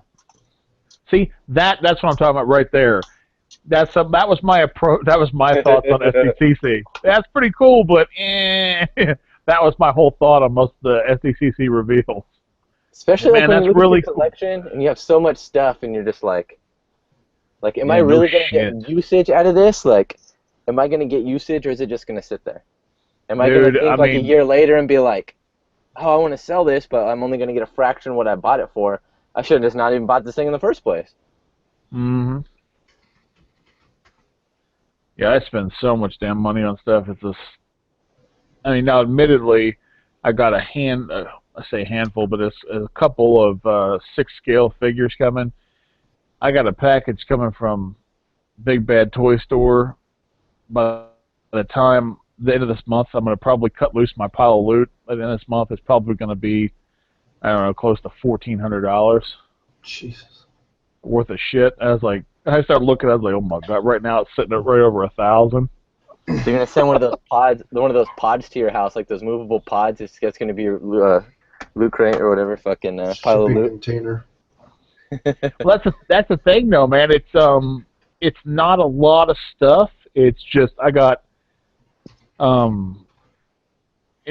couple of 6 scale things. Like I know it's not a real popular thing in the ACBA crowd and all that shit, but man, I'm a big Harry Potter fan, which is kind of strange for me because I really love, characters like the Punisher, and then I like Harry Potter. So go figure. So I really like that whole storyline. I love all the characters. All the characters in there to me are fantastic. So I've been getting the stuff put out by Star Ace, and one of those figures coming is Hagrid, and he's in scale.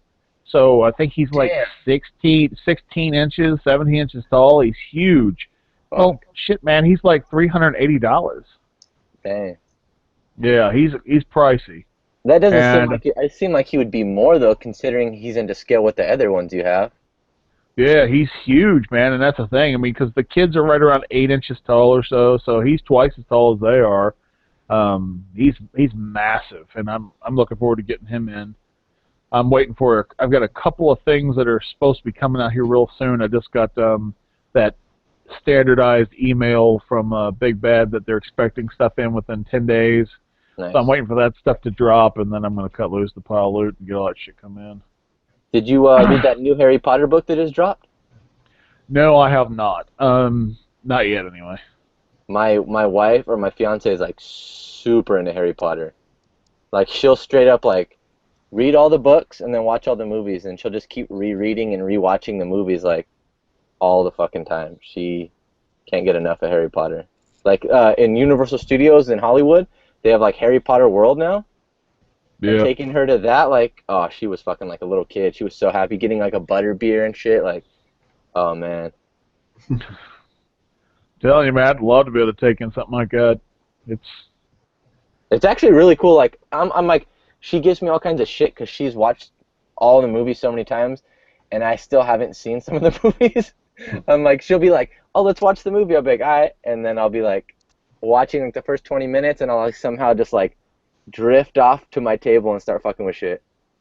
Also watch the movie with me. I'm like, oh no, I'm here. And she's like, you're not watching Well, it though. it doesn't speak to everybody, you know. That's the thing. I mean, you know, No, I think that's the reason why it's not cool. real popular. I got all the stuff that was put out by NECA that they released, and then now I've had to be a little more selective about the Star A stuff because they've been putting out so much stuff that I like. Turn around and you got like the kids in their school uniform. Well, then they went off and put them in the clothes that they had when they were dressed in their regular civilian dress, and then you basically have to buy the whole figure again for a change of clothes. And I wasn't going to do that. So I don't have the characters in their civilian clothes. Now, granted, they are a little cheaper, but still, I'm not doing that. They should just sell the clothes sets. But you know, they're just trying to get rid of their stock of the heads and bodies and all that shit. And I understand they're just trying to make money, and it's very popular. It's no different than the Iron Man repaints. You know, they come out with another Iron Man from Hot Toys, and they repaint it and swap out some parts, and you know, then they charge another $280 for a new Iron Man when it costs them about, you know, $6 to $8 for the parts they swapped out, and then, but I just can't do that. It's just too much money because they're still $100 a piece, and it's like no. Damn.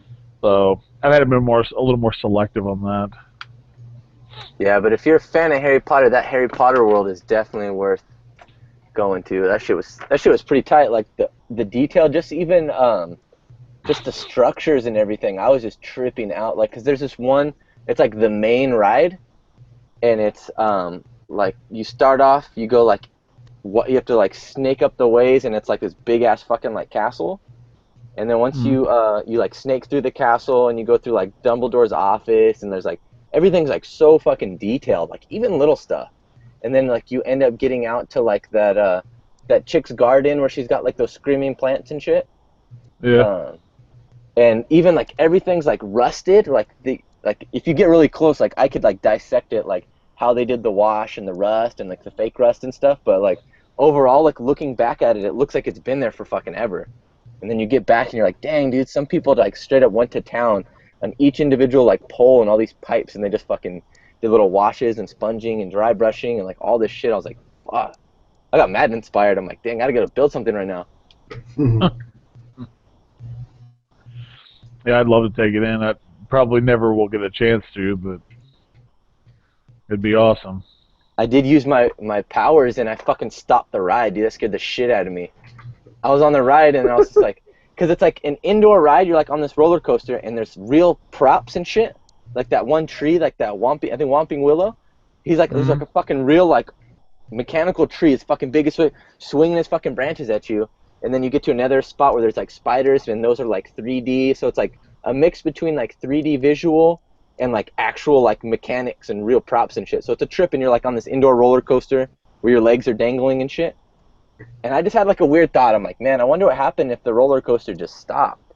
Like, how would they get us out of here? Because it's just like black. And I swear the fucking thing stopped, dude. And they're like, yeah, our shit's fucked up. You're gonna have to wait like 10 minutes. And I'm like, dude, I fucking made that happen, dude. It was like literally, I thought about it. It's just like a random thought. You're a wizard, Punker Mike. I know. I was like, dang, dude, I gotta get out of here. You start though. Let that be a warning. Don't go on any rides at Punker Mike. Yeah, dude. Yeah, unless you want to sit in the dark by yourself while you wait for it to start back up. If that's fun. Then. And Bree's like scared of spiders, and we got stuck right where they had like the big ass fucking spiders and shit. You did it to torture her. I did. I was like, haha, you fucking muggle. I can't do most rides. Like, it's funny because like I don't have most of the time I don't get motion sickness in a car, but rides make me nauseous as fuck. Can't do it. Yeah, we don't do Six Flags no more. Like when we first started dating, because she was like right out of high school. It was like a couple years out of high school, and we got season passes to Six Flags, and we'd go like all the fucking time because it's pretty close. Like it takes us less than 2 hours, so I guess not that close, but it's pretty close to me, I guess. So we'd go all the fucking time, and then it just got to a point where like, dude, we're like so sick of Six Flags, it's like not even fun anymore. So we started doing Universal, and I guess it's all right. It's pretty cool, except for fucking the season passes this year. More than half the dates are blackouts. So I was like, what the fuck did I buy season passes for if I can't even go? It's like, the fuck? Contemplating returning them because I bought them at Costco. So I was like, I wonder if they'll let me return them. I only had it for a couple months. What are they even blacked out for? I don't know. It's like I got the day off randomly the other day, and my boss is just like, oh, I overscheduled. Do you want the day off? We'll give you a vacation day. I'm all, hell yeah. And Bree had the day off. I was like, oh, fuck, let's go to Universal. I looked for August, and it said August 1st through the 22nd, blackout. August 25th through, like, the 20th or whatever, blackout. So I was like, you get, like, 3 days a month? This is bullshit. Like, that season pass holders can't go. You have to, like, pay the ticket price. Huh. I was like, that's fucking bullshit. That is bullshit. I was like, fuck, dude, why did I pay season passes for then? Yeah, Speaking of buying tickets, Bunker Mike, did you get your Saturday Kamikaze? Yes, sir, I did. Okay, good. Yeah, I need to print out my ticket. I bought them yesterday. I just got them sent to my phone. It's easier that way. Well, actually, you can go either way. But you just, it's easier that way, so you get it sent to your phone, and then 24 hours before the event, it gives you another notification, and then it just has a little barcode they scan. But you can print it out too. It's really easy to get in. It's not like you have to do like this savage process to get in and get your badges. It's like you wait in a line, and then they send you over there, and then there's like a fat, long-ass table, and people will be like, next, and you just go up, they scan your ticket, give you a badge and a lanyard. Yeah, one of the things I have to do this weekend is try to figure out where I'm going to fly into, where I'm going to stay. Is Amy coming with you or what? No. Ooh, solo. Yeah. Hot in the big city. Yeah, the other option is to drive down, but Ooh, that sucks by yourself though. yeah, exactly. Hot dogging it that whole way? It's crazy. Yeah, By yourself? I think I'm just gonna fly, and if I fly down, then I was thinking instead of renting a car, because I don't want to drive in LA. Fuck that. Just riding the train. I see. Yeah, people don't know what I'm talking about. There's a comic book. I guess it's Comic book pop culture.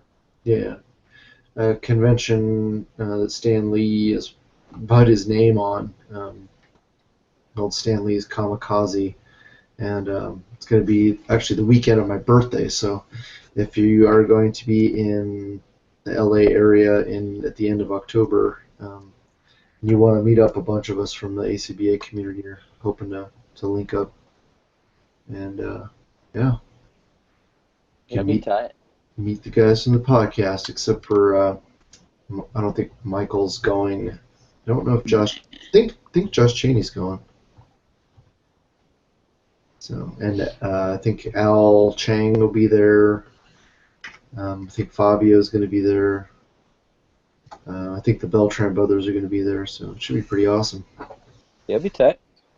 It's always fun. I've been to every one except for the very first one, and they're tight. They're a lot of fun. Meet the cast of the Triple C podcast. You guys got a booth? Nah, we'll be by the dumpster out back. Hell yeah. No, where's your guys' signing table? In the bathroom, stall number 6. Yeah, I was thinking about trying to get a press pass, and I still might, but it was, it's better safe than sorry. Just like, fuck it, I'm getting a tip. My girlfriend's basically paying for everything because it's gonna be my birthday present, so I didn't hesitate. All faded. We're gonna make you wear some crazy ass hat, dude. It's gonna be like Weekend at Bernie's. We're just taking Todd like all these crazy adventures, and he's just like passed out drunk. Dude, it's gonna be tight. I don't know if that's gonna happen, but if you want to bring me a present, that's cool. You can have Todd looking like your profile pic right there. Yeah. The typewriter? Yeah, with the hat and smoke and glasses, everything. Oh, High yeah. socks. Hunter S. Todd. So, you guys don't have any technique questions for Bob, huh? I'm surprised. I guess that means you know everything, huh? I just Wow. watch all of Bob's videos. Yeah. I see someone hasn't been watching his videos. Yeah. There you go. Except for, like, seriously, dude, where do you get that damn phone?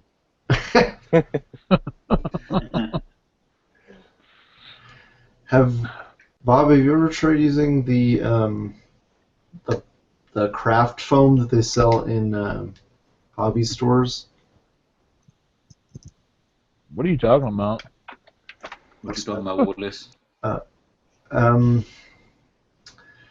It's probably, I want to say it's kind of more similar to the foam that they use for poster boards, but I think it's a little better quality and it's thicker. I wish I had a link or something to share with you, but I'm trying to think of who in the community might have made some stuff with it. It's a lot more expensive, so I think that's probably why most people, just go with the Home Depot. Yeah, I'm not familiar with it. Hey, Bob, so you're saying you use like the nice, like heavy duty house like latex paint. So when you add layers, are you using, or is that just your base layer, or you just do spray paint, or does like the apple barrel work on top of that? Like, Well, it really depends on what I'm working. It really depends on what I'm working on, honestly. If I'm doing something that's got a lot of, especially doing concrete, where there's not a lot of detail work, I would just continue using. I have 3 big ass cans of, or 3 or 4 cans of paint, and for the most part, I really just use the black and the white, and then I put. And this is another tip for people listening: if you're looking for a way, if you get the big cans, you can go to Walmart and pick up their, whatever their hell brand, the cheapest stuff they've got. If you can get a whole gallon of it for like $13 or $15, and that'll last forever. Last forever. But if you're a peanut butter fan, when you're done with the jar of peanut butter, put your peanut butter jar in the dishwasher, and then use that peanut butter jar for your paint. So you can dump some out. So you got to keep breaking open that thing and breaking that open to get your paint out. That way you can keep a container of paint handy. Ooh, that's what I do anyway. Yeah, that's what I do anyway, because it's sealed tight because it's made for food, so it shouldn't let any air in. But then I'll just use that. I mean, I'll black base with the black, and then I'll use the white and make my own grays by just blending it or whatever. And then, of course, that's the thing too. I don't always black base. Where a lot of people have gotten the habit they black base everything. It's like, well, depending on what it is, it doesn't get a black base. So, like all the concrete stuff I've been painting on lately, I started off with a medium gray, and then went up from there. So, but yeah, if I'm doing something it's really flat and doesn't have a lot of big detail, I'll just keep building up with the latex paint. If I know I've got a lot of detail work to do, I'll try to stay away from the latex because it can get a little thick sometimes, and it's kind of hard, and then I'll just use the apple barrels or whatever kind of craft paints, and you usually wait for those to go on sale anyway. So, as between Michael's and Hobby Lobby, they'll go on sale all the time. So yeah, because Walmart too. I was surprised to find I had never checked before because I always just went to Michael's or Hobby Lobby, but a couple months ago I found out that Walmart sells I think it's Apple Barrel, and they have just as much as the other stores, and they'll do them on sale. Because I don't like the ones they got at Michael's. They don't have like Apple Barrel. They have some other one. I don't really like that one. I like Apple Barrel a little better. I don't really have I mean, my biggest preference, I think I like the folk art paints. I think they have a good variety of colors, plus the metallics and stuff they have. But I think I have every brand of craft paint on those shelves in there. I mean, between Americana, Anita's, you name it, Apple Barrel, folk art. I've got it all. I just go in there and start picking through colors, so I don't even care what brands they are. Do you, once you have a latex base coat, do you, when you use something like folk art or Apple Barrel, do you water that stuff down to make it stretch, or? Not usually. Like I said, it's so cheap. That's the reason I got into doing the latex stuff so much, is because for price, for price, you think about these people will go off and buy, a tube of, let's say, Apple Barrel for whatever, $1.20 or $1, whatever it is, and you figure out how much you only get like 3 or 4 ounces of fucking paint in there, versus the gallon of latex you can get for, like I said, probably, I don't know, $14, $15 or something like that. It definitely stretches out a lot more. That's why I started getting into using it. Plus, it gives a protective layer. I mean, it's going to protect the foam a little bit. It's a little bit more, it's got a more rubber-like texture to it because of the latex that's in it, the latex texture, you know what I'm talking about? Mm-hmm. So it gives a little bit of a protection to your dio piece. That's the reason why you can spray paint it afterwards. Like the stuff I did for Clayton, for instance, I did an overhead door. Well, the door piece, I wanted to be a nice kind of a metallic color. I wanted to be nice and have a shine to it and stuff like that, so it looked like a metal door. So I spray painted that, and then the part that's over the door that's supposed to be where the door rolls up inside of it, I taped that off and I spray painted that as well. And you can get away with that because of that barrier. I mean, shit, most wall paint, latex paint, has a 15-year guarantee. Well, that's the kind of protection you've got on your dio too, is a base coat of paint. So unless you're beating the shit out of it, I mean, for regular wear and tear, like you're scuffing stuff across and moving stuff on the dio, your fingers rub against it, it's protected. Yeah, if you drop a hammer or something on it, it's going to ding it up, but it's going to offer a layer of protection. So that's why I like it personally. But yeah, that latex, oh, sorry. No, I was just saying I don't know why more people don't do it.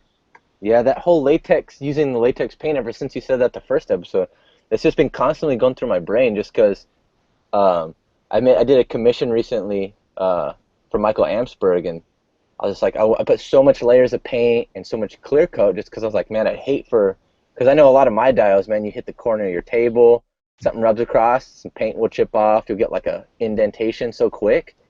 So it's like sometimes the dials can be so fucking delicate. I was like, man, with that latex paint, you're gonna have that extra protection.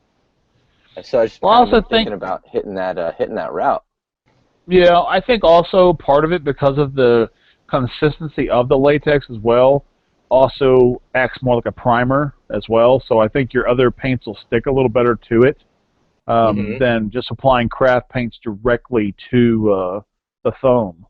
So there's definitely some bonuses to using it, I think. I don't seal anything I do. The stuff I gave those guys, I've never sealed anything I've ever done. Ever. I don't seal any of it. And as far as I know, I've never had a problem with anybody complained about. I've never heard anybody call that I've sold stuff to.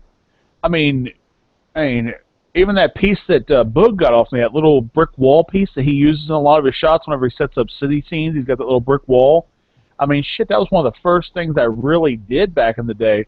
And he's never mentioned anything about, hit me up and said, man, this paint's coming off this. I mean, I've never heard anyone ever had that complaint. So I don't know why people insist on that sealing it is so important, because unless they're just doing something wacky that I'm not or what, but I don't remember what it what it was exactly, but Ogun had used this thing. I can't remember if it was a primer or a sealer, but he basically had this stuff that he would put on foam pieces that would harden it to like the point where a lot of the foam felt more like plastic. But man, I can't remember what it was. Remember? I'm trying. What the fuck, dude? Are you kidding me? Yeah, it was like something like, okay, that building that Boog has, like not all of it, but like a lot of the walls and stuff are harder than like you would expect in like foam, because it has this like stuff on it that I don't know if it like God, I don't know. Maybe I shouldn't have even brought it up because I can't. Yeah, dude. What the fuck? I have all this secret information, dude. In your Why lab. you never ask? You guys are always like, Michael's an idiot, and you guys never ask me, man. Because you have all this hidden information. I'm like, usually Michael will tell all his cool little tips and tricks. Usually he's pretty open. He's not hiding this freaking groundbreaking substance. Freaking Professor X in his lab making fucking Powerpuff Girls and shit. Well, I never did it. It's just something that Ogun had done. So What are you talking about? it's like some kind of material he would coat his a lot of the foam pieces in that would harden it. Probably a sealant of some kind. I don't know, but Talking about Mod Podge? No.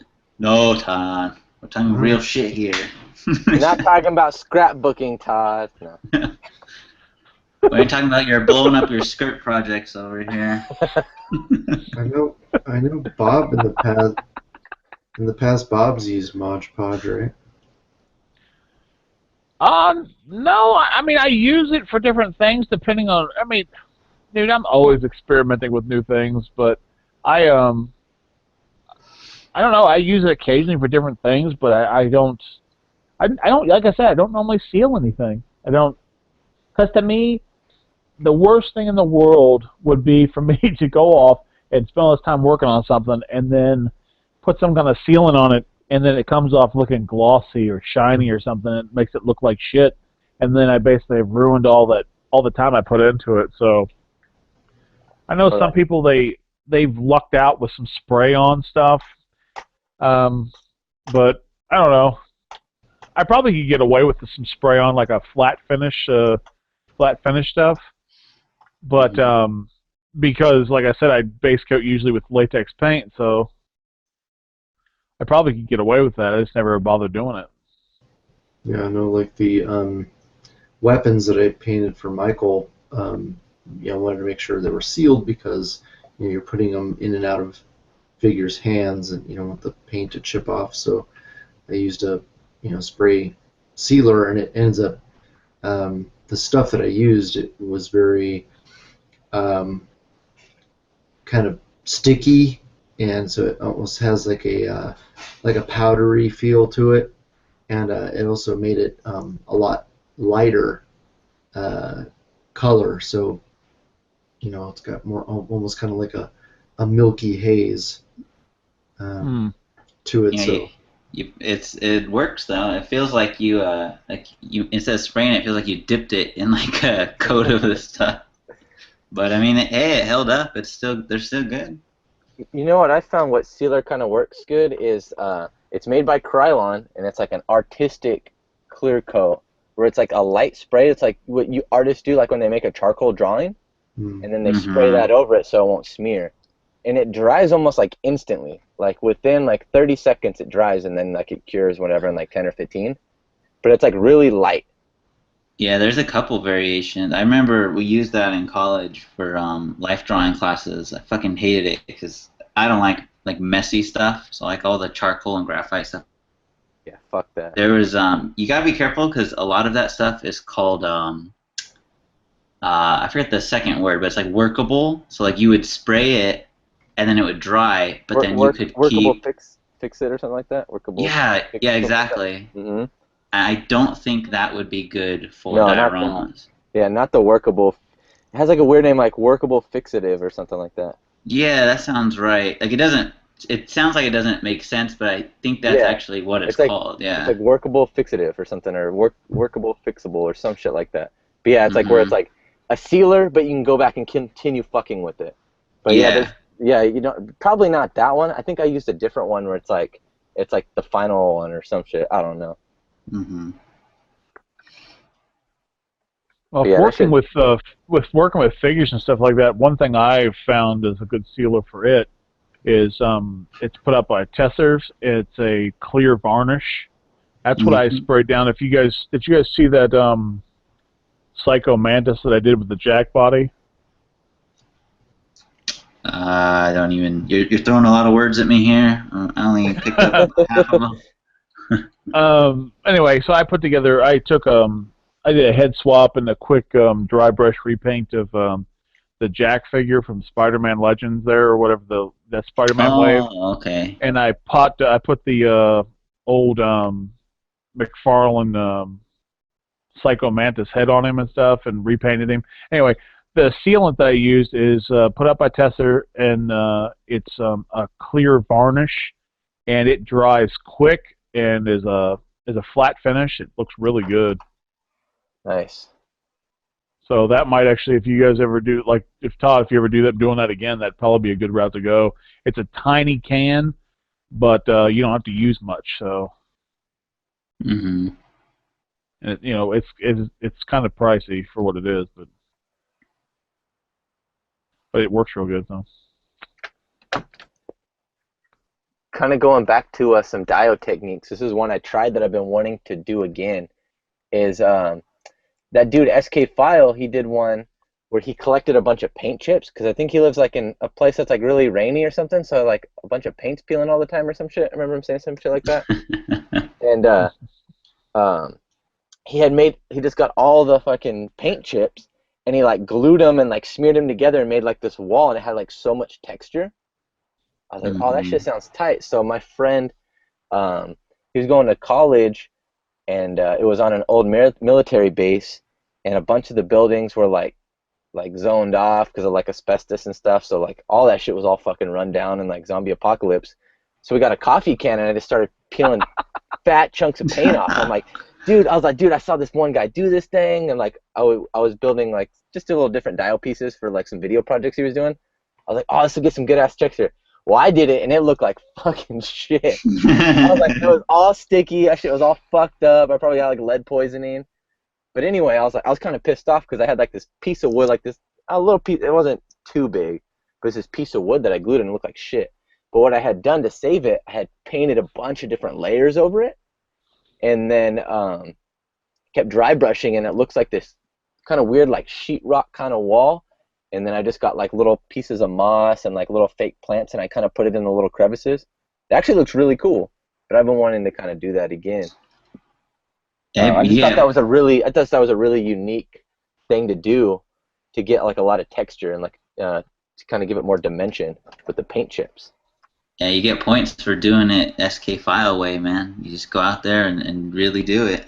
Got my fucking scavenger on. I'm like, let's do this. And my friend's like, I'll give you a coffee can. He gave me some big ass leather gloves and a fucking scraper and a mask. And we're just hitting up these sides of the building. I swear, when I got home, I got to his house. I dumped out the can. There was like so many fucking spiders in there, dude. I'm like, fuck. I didn't even think about shaking the pieces off, dude. I was just collecting and getting the fuck out of there. Before I got my face eaten off by a walker. Damn. There's zombies out there for sure. One of my favorites was when he was doing the short time he was on Facebook, thanks to Bob. He was doing a couple tutorials and stuff, and one of them, someone was like, "That rust looks really good. What did you use?" And he's like, "Oh, no problem. I got a can of rust over here." That's the thing, but he's real about using practical things, man. It's if it's concrete, it's made of concrete. If it's wood, it's made out of wood, man. Yeah. If it's rusty, it's because that's real rust on there. Yeah, I always got a real good kick out of his channel, man, just because it was like all the shit was so unique, and I was like, yo, I'd have never thought of that. He's like, oh, I got a bunch of this fucking Mexican candy things, and I painted them, I add these things to them, and now they look like this. I'm like, oh, damn, that's pretty cool. I got that shit lying around my house. Like, dude, I could walk around the neighborhood and find that shit. Yeah. Or what was it? I think it was like an alleyway, and he had those two figures like sitting and drinking together, Yeah, people were like, "Oh, what was that? What's all that trash stuff?" And he's like, "Well, I just picked up trash from the fucking alley and put it in my diorama." I think having some like diversity, like someone that's like wants to know how to build dials and do different shit and like taking commissions. I think it's cool to check shit out like that, like kind of get different. Kind of like you have a fighter and he learns a bunch of different fighting styles and does just a bunch of different wrestling styles and kind of shit like that. I think kind of it's like the same way. Kind of helps you think outside the box and kind of, open your horizons or whatever. I won his contest on YouTube, and he sent me this huge box of stuff. I had to end up throwing about half of it away.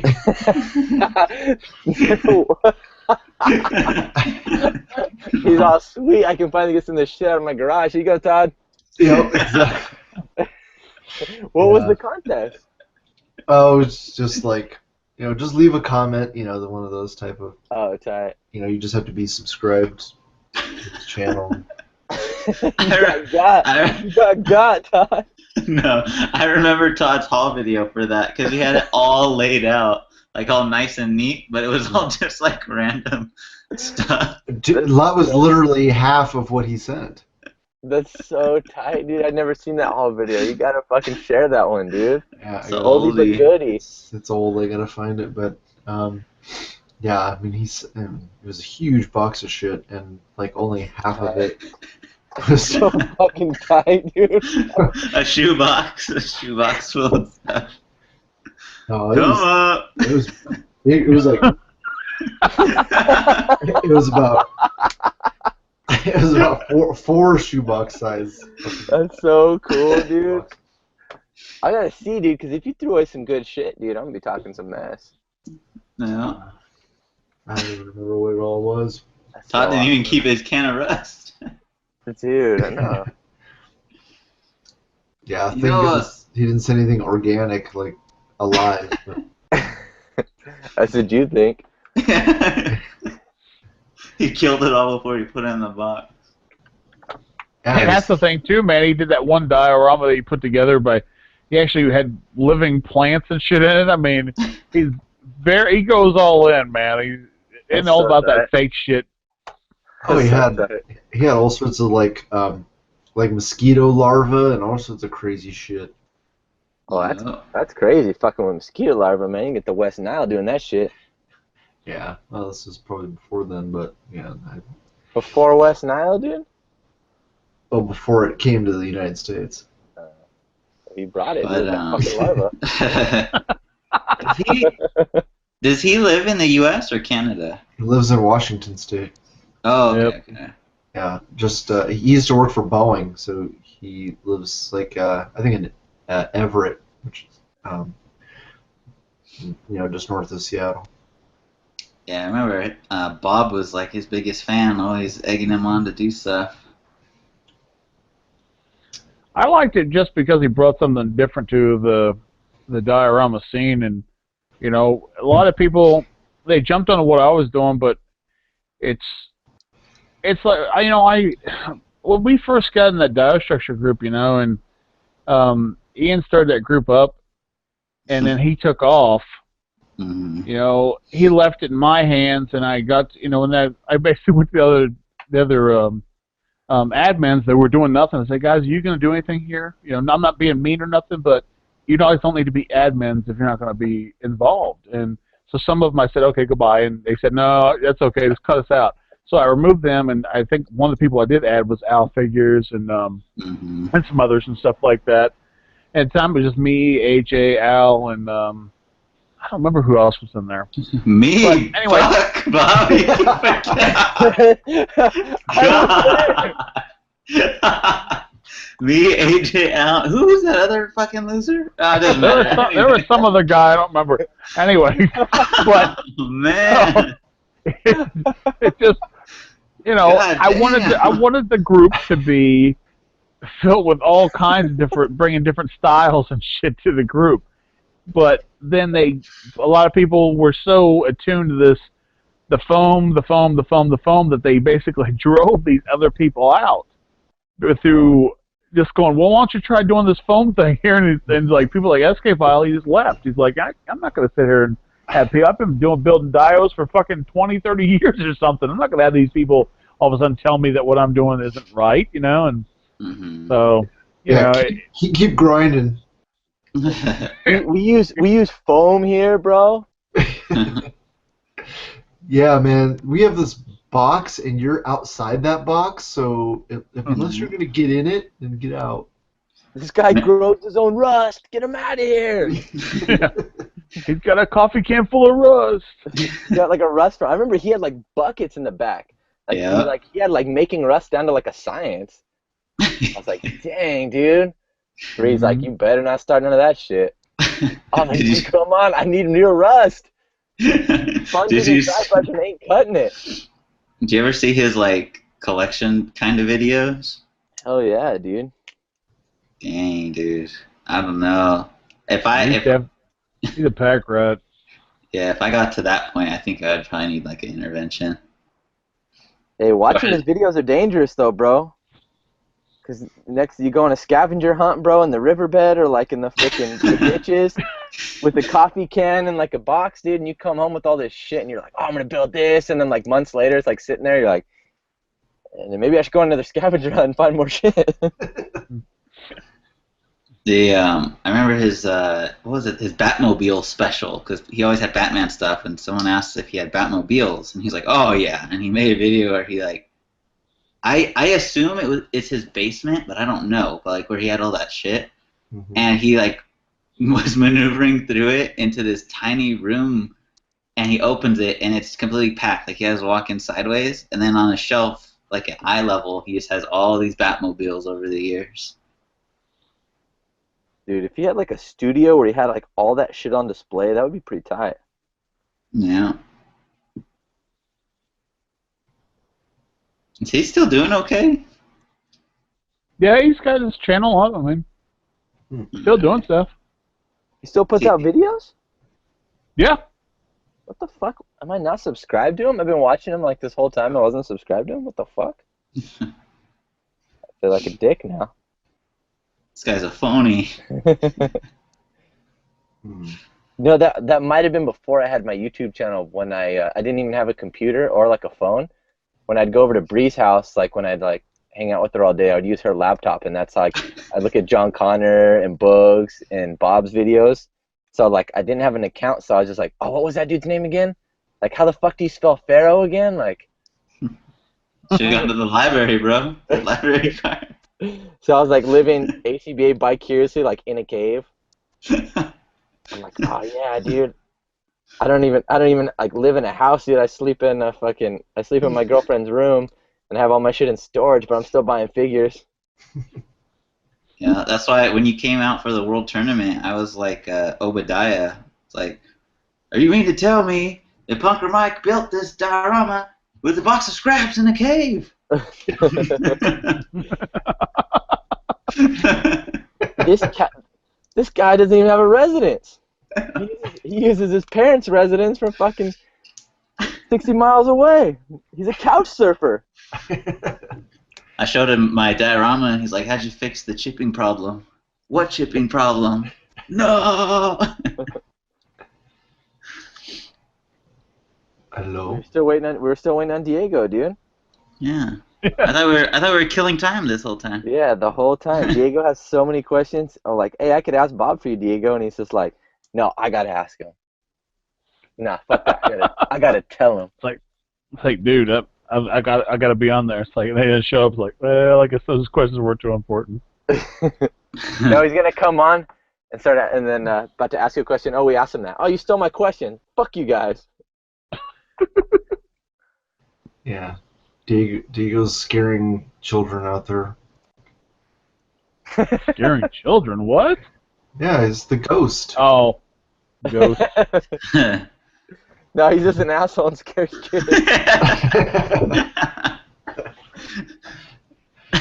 Said, foiled by you damn kids again. Freaking, he doesn't even go to Toys R Us to get figures. He goes to scare kids. I would have got away with it if it weren't for you meddling kids. He brings his own Deadpools to leave at the edge of the peg, so when someone comes up, he can just jump out of them. Or not even. He has his face, like the package is over his head, and he has his face painted like a Deadpool. No. So when they come up, he opens his eyes, he's like, "Rah!" Dun dun dun dun dun. Oh man. All right, Bob. Well, thanks so much for joining us. Certainly. Yeah, I we're, always have a good time coming on here and babbling. Hell yeah. can't believe we're 18 episodes in already. Dang, almost Yeah. number 20. Pretty soon we can, in about what, 3 more episodes, we can start drinking. Yeah, dude. Oh, dude, I was drinking at 15, bro. Episode 15, I was hammed. We could tell. So wanted to remind everybody that the Articulated Comic Book Art website has got lots of different figures up for sale and for pre-order. So if you're pulling your hair out trying to get a hold of Deadpool or Wolverine or whatever, Silk, whatever figure you're looking for, it doesn't have to be Marvel Legends. There's a lot of different stuff that's available, and Boog's going to be adding more and more stuff every week, so definitely check it out. And he's getting a lot better. I think Punker Mike and Michael Wisman both got their stuff pretty damn quick. Oh, yeah. I placed an order a couple of days later. I got it. Everything was packed up nice. Came quick. Shit looked good. It was all packaged nice, like I said. Yeah. And you don't have, and you can get stuff shipped for cheap if you ask. You can anybody. I thought it was just for the homies, but it's anybody can request for items to be shipped loose, and then it'll cost you less. Yeah, just ask for the Open Them Shit special. And yeah, There you go.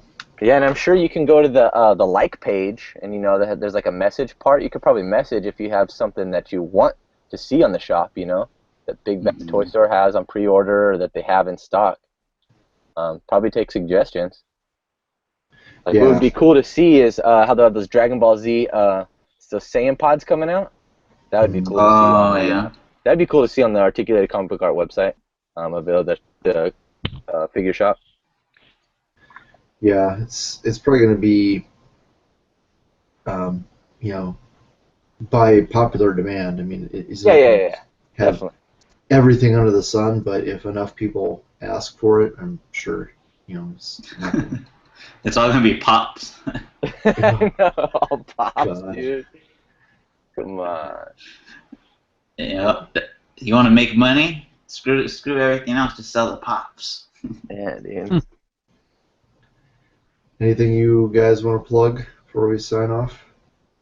Punker's Pit. Yeah, I wanna plug Damn right. Breaking the Mold. Mhm. It's already on episode 3, going hard. Yeah. That's, SK File. Learn to make your play with Rust. Yeah. Learn to Definitely. make your own rust. Dude, if you guys haven't checked out SK Files channel, you seriously have to.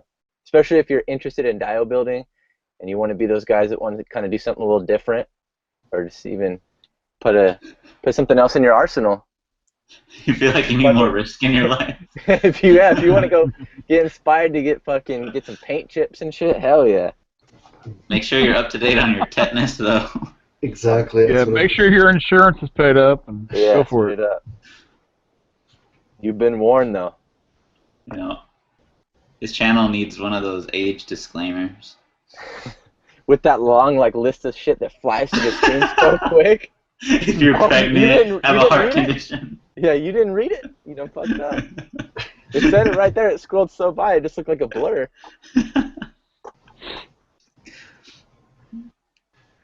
All right, Bob. We'll look forward to seeing more work from you in the future. Yeah, hopefully I will be hard at it. I've got some ideas going on, so Oh yeah.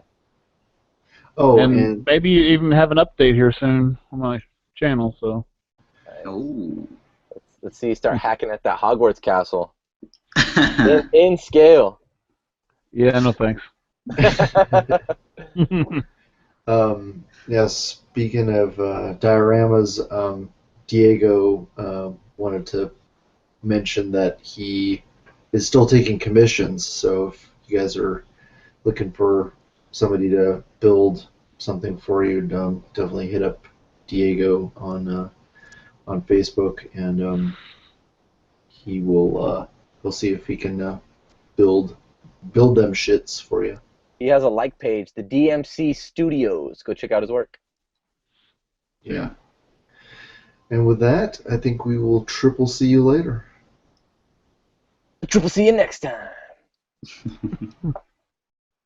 Okay. Good night.